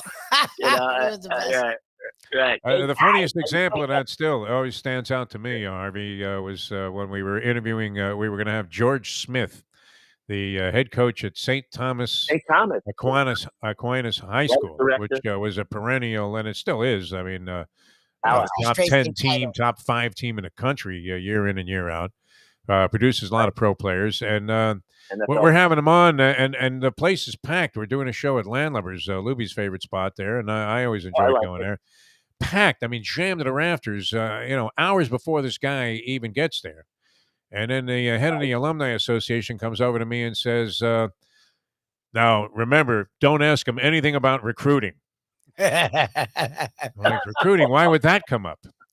Right? As you had 16 different countries represented on the high school roster.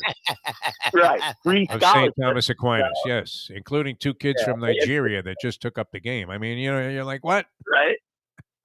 What else would there be to ask this guy about? How's recruiting going there, George? He was the best, man. Scholarships. Anyone was doing a 4.0 flat 40, man. He was getting a free scholarship to St. Thomas, man.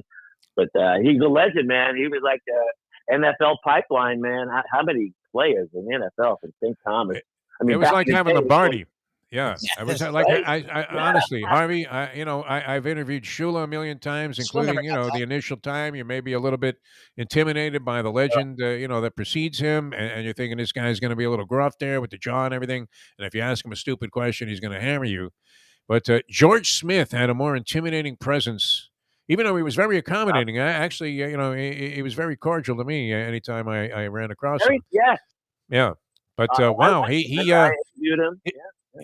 was more regal than Lombardi when he walked into the room. It was incredible. It really was to see a high school coach. But you knew he was recruiting players from all over the country. Chris Everett from St. Thomas, Brian Piccolo. I love you, Brian Piccolo. St. Thomas. They had other legends there as well. But George Smith, a lot of them hang out at boat campus now. A lot of the old timers, the coaches and stuff, they hang out at boat campus. Georgie boy. He was a class act.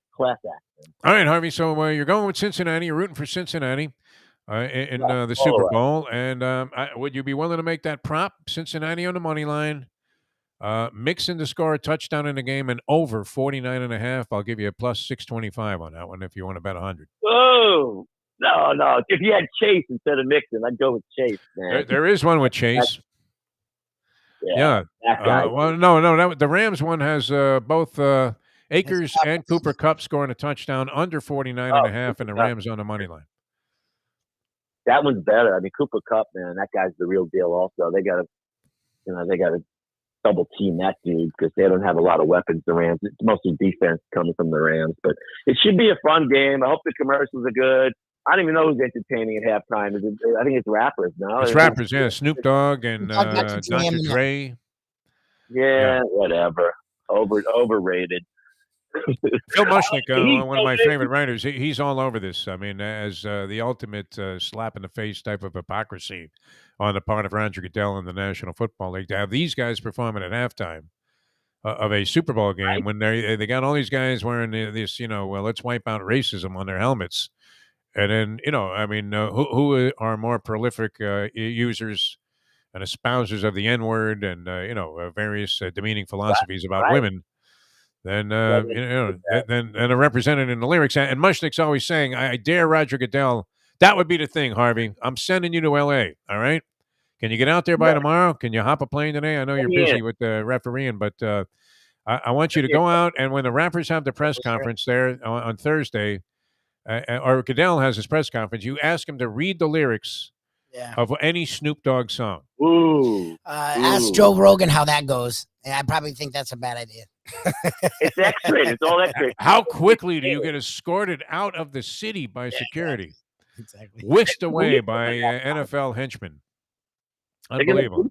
Snoop Dogg, they'll be bleeped, man. Yes, it will. Hey, by the way, Deep, I'm also going to be writing for Tea Times. It's a golf publication covering nice. Tri-County golf. That just popped up the other day because you're busier than you were when you were working. That's what I love about you, Harvey. That's great. That's the way it is right now for us, too. They keep bringing me back, baby. Me and Dick Tracy, baby. All right, good having you on the show. Harvey Fielkov, good stuff as always. Thanks for being with us. Good Super Bowl memory lane there. That was great. And we'll talk to you again next week, my friend. All right, guys. Have fun, man. Thanks, Harvey, man. You know what would be horrible, though? I mean, he's a good guy, too. I don't mean to diminish his character at all. But if Harvey brought Ira Winderman to be a line judge with him, the basketball writer for the Sun Sentinel, with the worst line calls I've ever seen. And I might have jobbed Dr. Jerry on a call last night. I feel guilty about it today. I saw the ball as being out, and he thought it was in. I would have given it to him, but I really thought I watched this thing hit the ground and it was out. But now that I'm thinking back, it was like, did I really see it all that well? Or was I just tired of losing that set? Exactly. All right. We're coming back with more here. Brett Tester, the agent of the stars. No doubt some insight into this Mike McDaniel. I mean, he had Raheem Mostert as, one of McDaniel's proteges there. And, he obviously was very close to this guy in terms of what his understanding would be of his running game philosophies. I like when he pulls that left tackle. You see that one illustration? Yep. All the way around to the right side.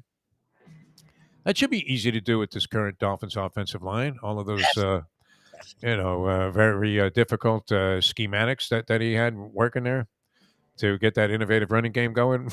These guys can't plow straight ahead.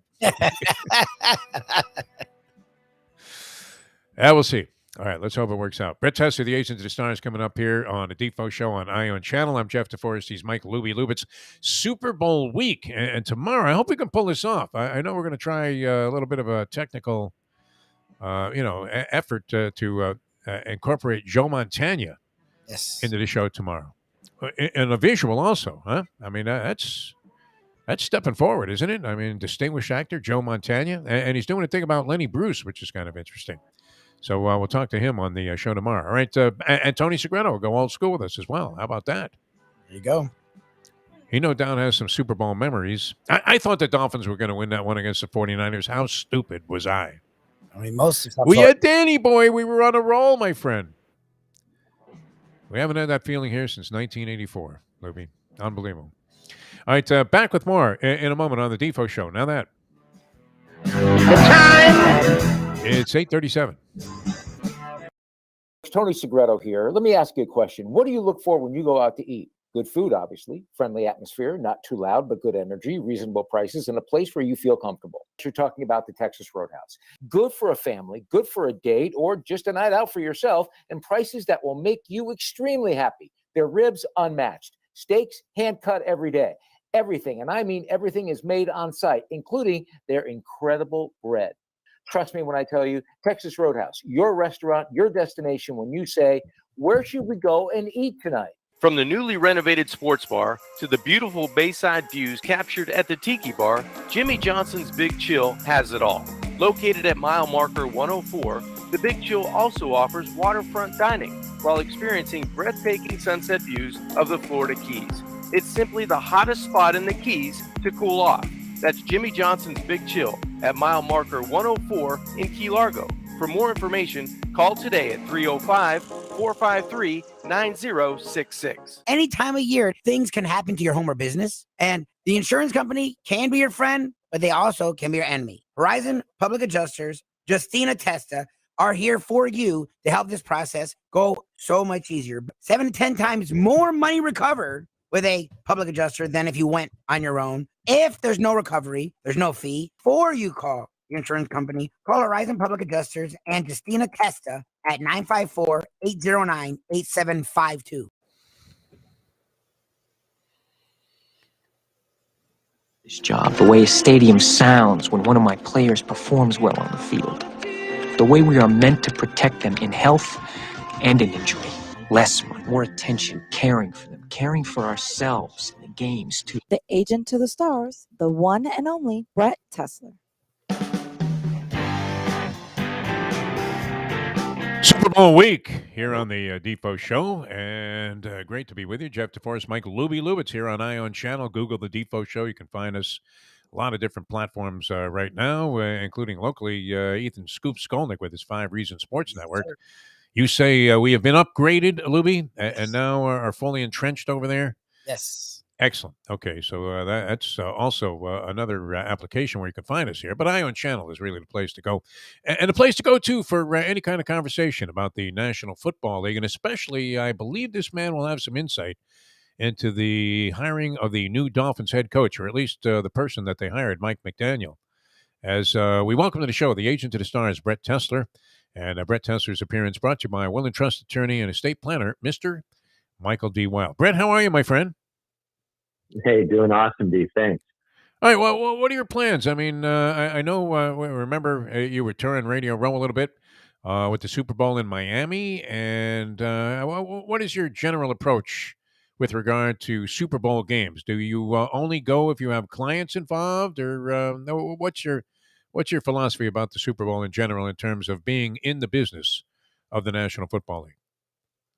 Usually only go to that game if I have clients in the game. And I'm very fortunate that my Super Bowl lifetime record is very good. The win-loss is extraordinary. Fortunately, I've had a good amount of guys over the last 25 years who've got themselves rings.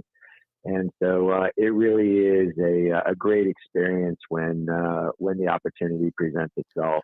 But I will be at a friend's house, partying and having a good time, like hopefully everyone else out there listening.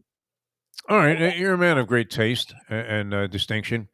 What are your essentials at a Super Bowl party to make it worth attending? Oh man, I mean, to me, variety is the key. You got to have a wide range of different things to eat.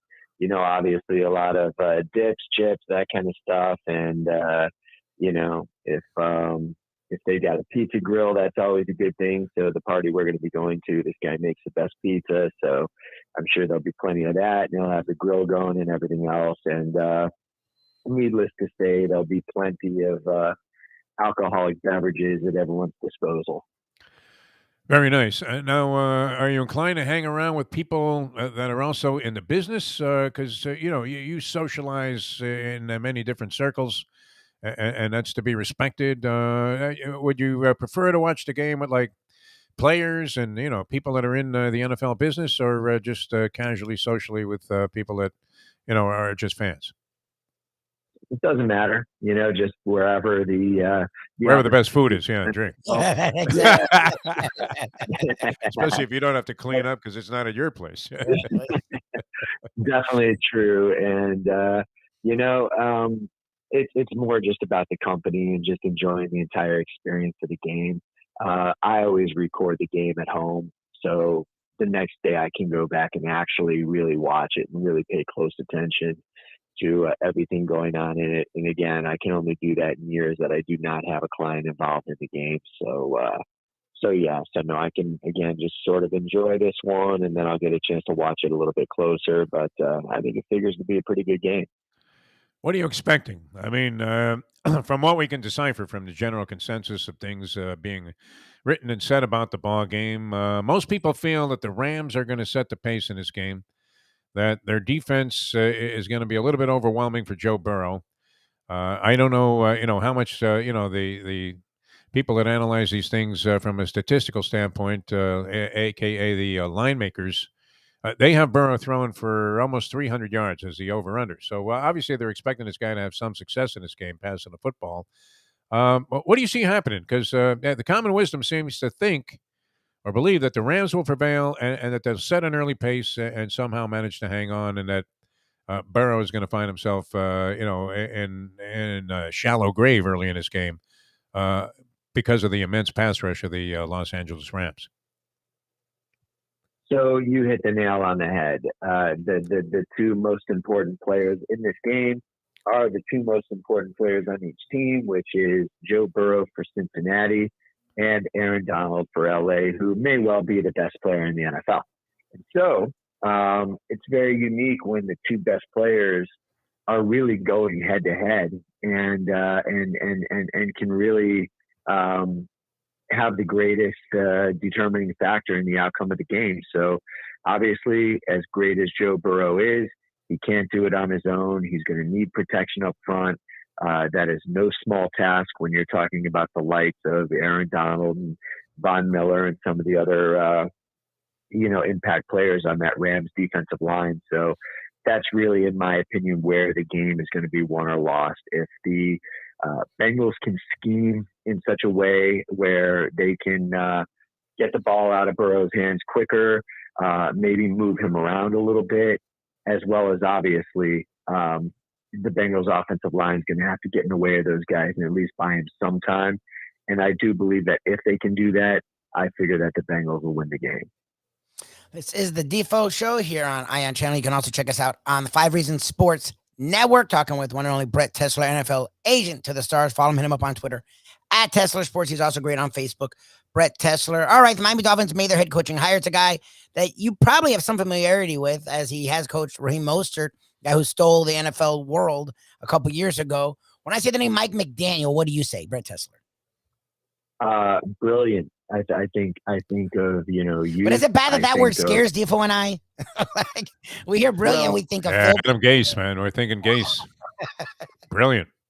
But here's the thing, Defo. There is similarities between him and Adam Gase, but let's not forget, Adam Gase actually did some good things. Now, by the time Adam Gase went to the New York Jets, forget it. Vince Lombardi could have went there. Bill went there. Bill Belichick could have went there. Anybody who you consider to be one of the greatest coaches in NFL history would not have been able to win under those circumstances, would not have been able to win with the likes of Christian Hackenberg and, many of the other players that he was given. So, again, we always talk about this when you see a quarterback struggle, and you have to consider the circumstances. You have to consider what he had to work with in terms of weapons, and most importantly, what he had to help him in the way of protection. And so it's no different for a coach. You could take Bill Belichick. I'm telling you right now, if you put him on this year's Detroit Lions, yeah, maybe they win a few more games, but they're still going to be a losing team. They're still not going to the playoffs. And over time, there would not be success unless they bolster that roster, find a real franchise quarterback, so on and so forth. And so in the case of Mike McDaniel, obviously, he learned a lot from being around Kyle Shanahan, who is a wonderful coach, wonderful mind. And McDaniel himself, obviously I talked to Raheem Mostert about McDaniel before this hire. I wanted his opinion once I was, word was kind of getting out that he might be the favorite. And what Raheem said is that the guy's just absolutely brilliant. And, his offensive mind, Raheem just loves sitting down, just talking offense with him, looking over plays together. The biggest difference that you're going to see between him and Brian Flores is clearly personality. Yeah. Mike McDaniels is a people person. I think he's more of a consensus builder. And, we didn't really talk about the Brian Flores situation last week. The reality is, I think he has potential to be a very good coach, just like Belichick had potential to be a very good coach when he got fired from Cleveland due to personality issues in part as well. And these guys do one of two things. And you're seeing the same thing now with Josh McDaniels, who I respect. He came out and said, hey, when I got that job in Denver, I just wasn't ready in terms of knowing how to deal with people. It's not just the X's and O's when you get that head job. And so Belichick figured it out. And as grumpy as he may appear to the average fan, just from what they see in a press conference, Belichick's great, man. I love dealing with him. Players love playing for him. He's about winning. If you want to win, he's your guy. In the case of Brian Flores, I think he started to do some good things here. I think he could possibly, if he gets the opportunity to resurface, be a very good coach in this league. But again, you have to learn from your failures. And I've learned from mine. I'm sure you guys have learned from yours. The key in life is about learning and adapting and adjusting. And if Brian Flores can do that, there's a possibility, again, assuming that all of the legal issues of the last week or two. If somebody's willing to get past that stuff and give him a chance, I think he could be a good coach. And had it not been for the legal issues, I'm 99% sure that he would already have been rehired as a head coach if he had just laid low and allowed the process to evolve. Well, that was a theory that was out there with the hiring of Lovie Smith by the Houston Texans, that would have been Flores' job to go ahead and take or turn down. And that they just went and, made a move very quickly there. And, obviously, I don't know if they were feeling any great pressure to hire a black head coach, but you would think that Flores had more promise at this stage of his NFL coaching career than Lovie Smith does, even though Lovie Smith was well respected and had his more than share of success as a head coach during his time there with the Chicago Bears, but probably would have had that job, at least that's according to theory. We'll never know what the answer is to that one. You know what I was thinking, Brett, as you were talking about McDaniel, the Dolphins could use somebody that was a little bit more of a liaison and more of a a positive link to the community and the Dolphin fans, where you had a guy that was a better ambassador for the organization than the last several guys. I don't know if that was fueled by the early acrimony that Flores is claiming existed right away from the start, when he supposedly offered bribes to lose ball games and was asked to violate an NFL tampering rule by meeting Tom Brady on a yacht. But he didn't seem to be anybody that was trying desperately to ingratiate the Dolphins into the community. He seemed very distant, much like Belichick in those press conferences, and even at other times. So maybe this guy will do the organization some good, because they could use some kind of a positive vibe coming from somebody in a position of authority. So here's the problem when you hire the Belichick coaching tree. These guys all try to be him. Yep. And they're not. And I believe there was a period of time, 5, 6, 7 years ago, where Brian Flores was very well liked in the Patriots building. At that time, there might have been more humility. There might have been less stress on him, whatever the case may have been. You listen to players that were coached by him when he was a position coach or coordinator, and they say very good things about him. You talk to some people who've been here with him in the Dolphins. I've spoken to clients of mine who were here over the last 2-3 years, both black and white. And let's just say that he wasn't the kind of guy that you wanted to run through a wall for because you loved him. It was more one of those things. He coached it was a fear-based type of environment. And again, it can work in its own way. It works better if you're somebody who's been doing it with much greater success for a much longer time and has more credibility. So at this point, a guy like Bill Belichick can pretty much act however he wants. He's earned the right to do it. And, as a player, you have no choice but to just give someone like Belichick your complete and total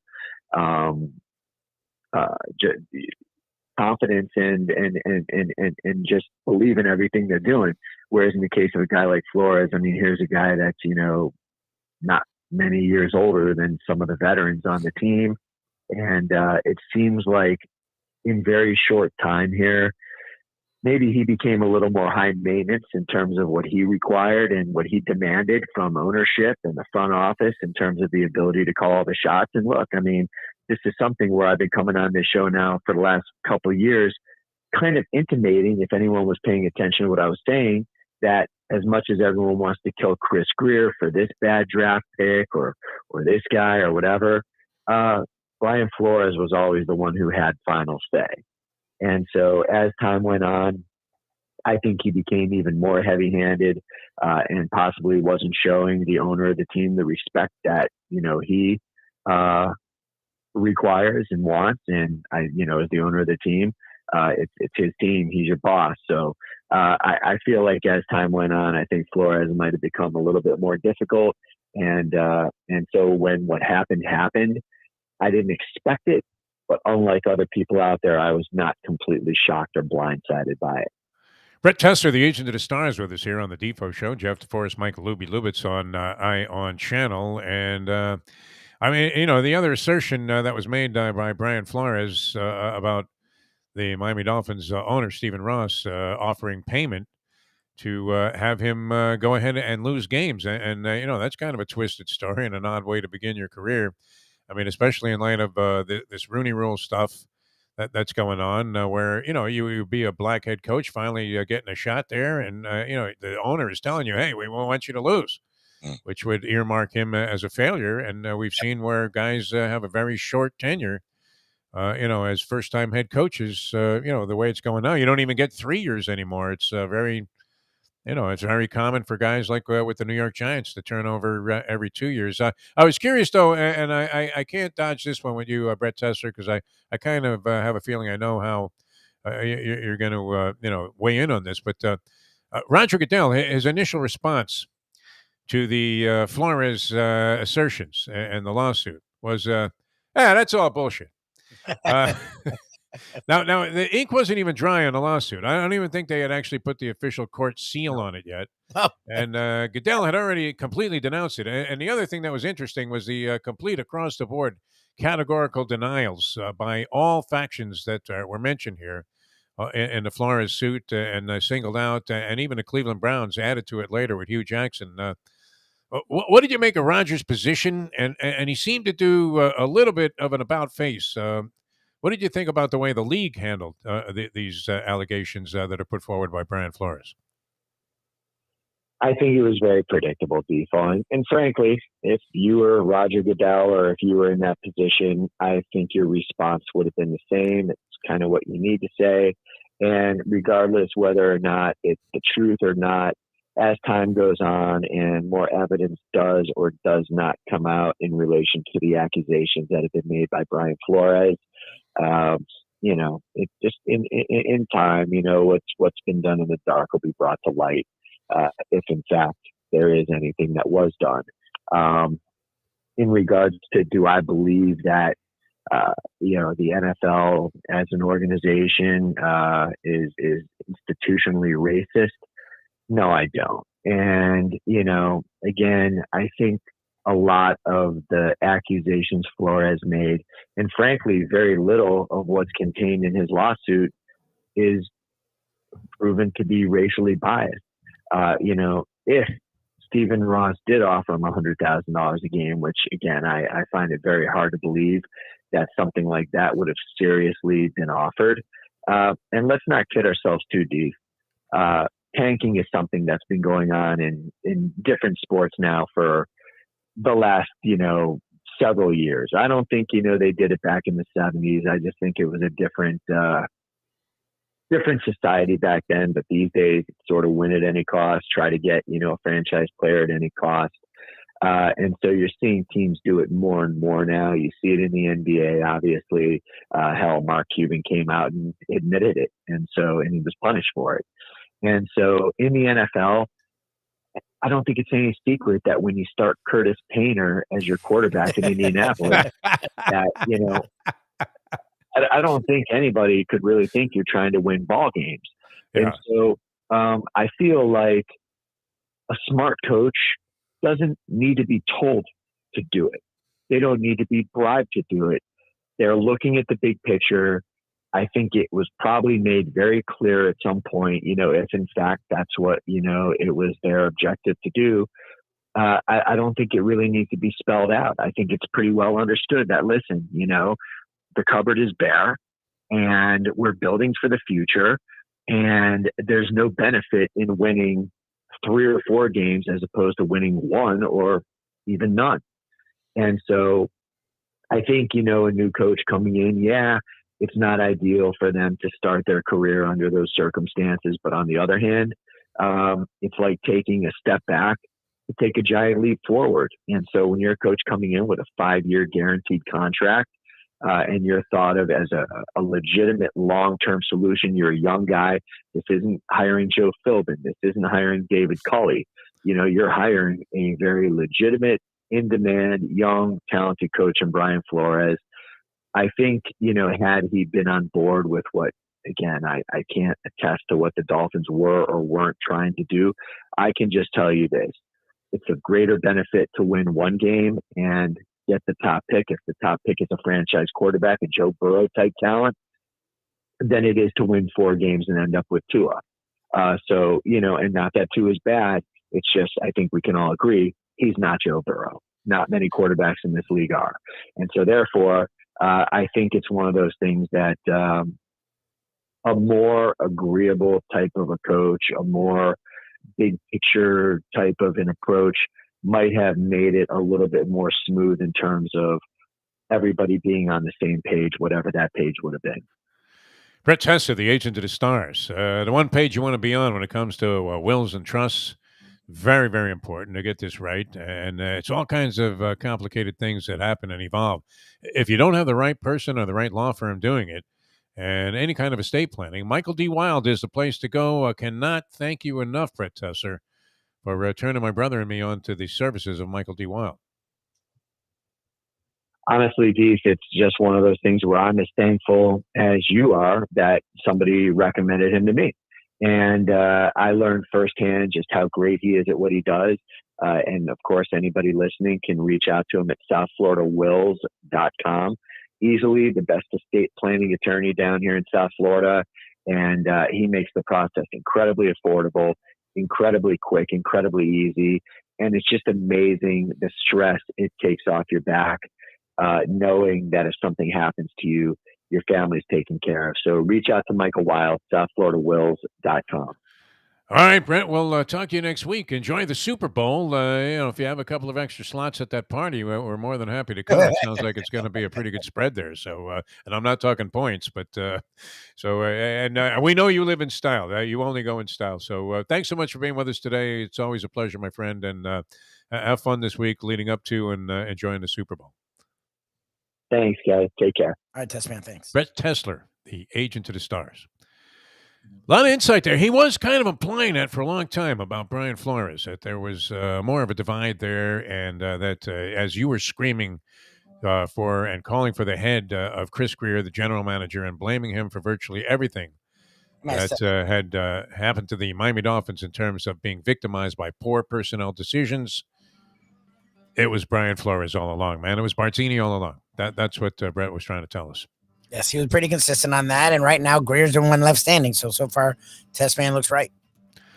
There's no way, though, if you were the Houston Texans and you were trying to improve the, overall ability of your franchise to win football games and secure a little bit of a future, that you would have shined on a 41-year-old Brian Flores who had just won back-to-back times of winning seasons with the Miami Dolphins, who hadn't done that in like 20 years.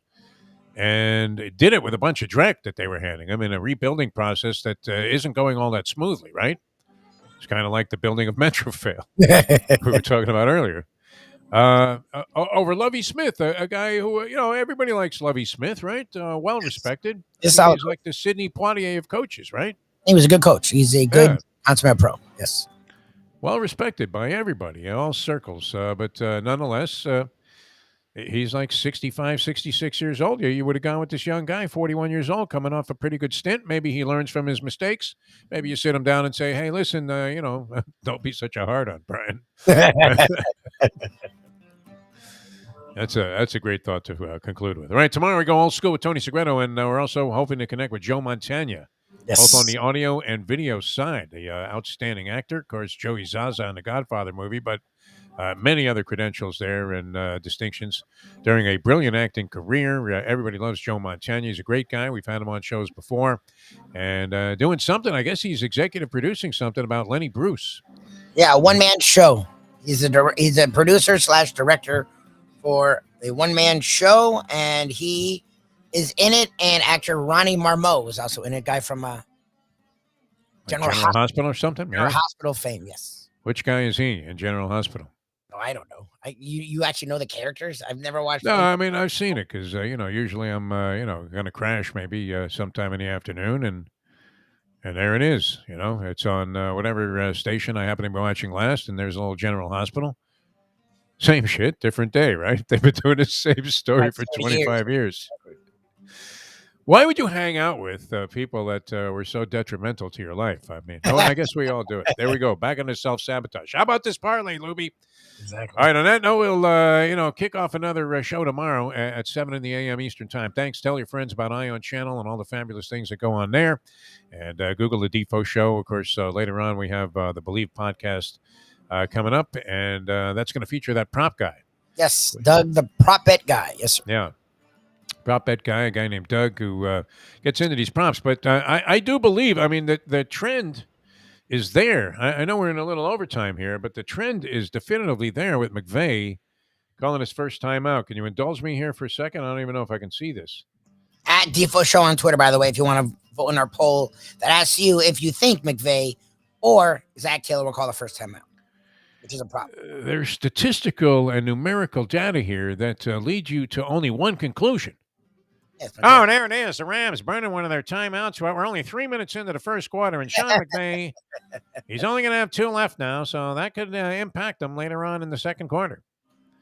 And so that's like a cinch at minus 115. Go ahead and unload on the other side then. Sure. Right? Play clock will be winding down. Burrow can't hear anything. They're all going crazy in Los Angeles. There's a TO. Taylor calls one. That's what's going to happen. And your money... Once again, we've helped you put your money up in smoke. All right, we'll see you tomorrow at 7 in the a.m. Thanks, everybody, for tuning in. I'm Jeff Deforrest from Mike Lubie Lubitz. We'll see you next time as we leave you now that. The time. It's 9:05. Let's go to eat a damn snack. Look what they done to my soul.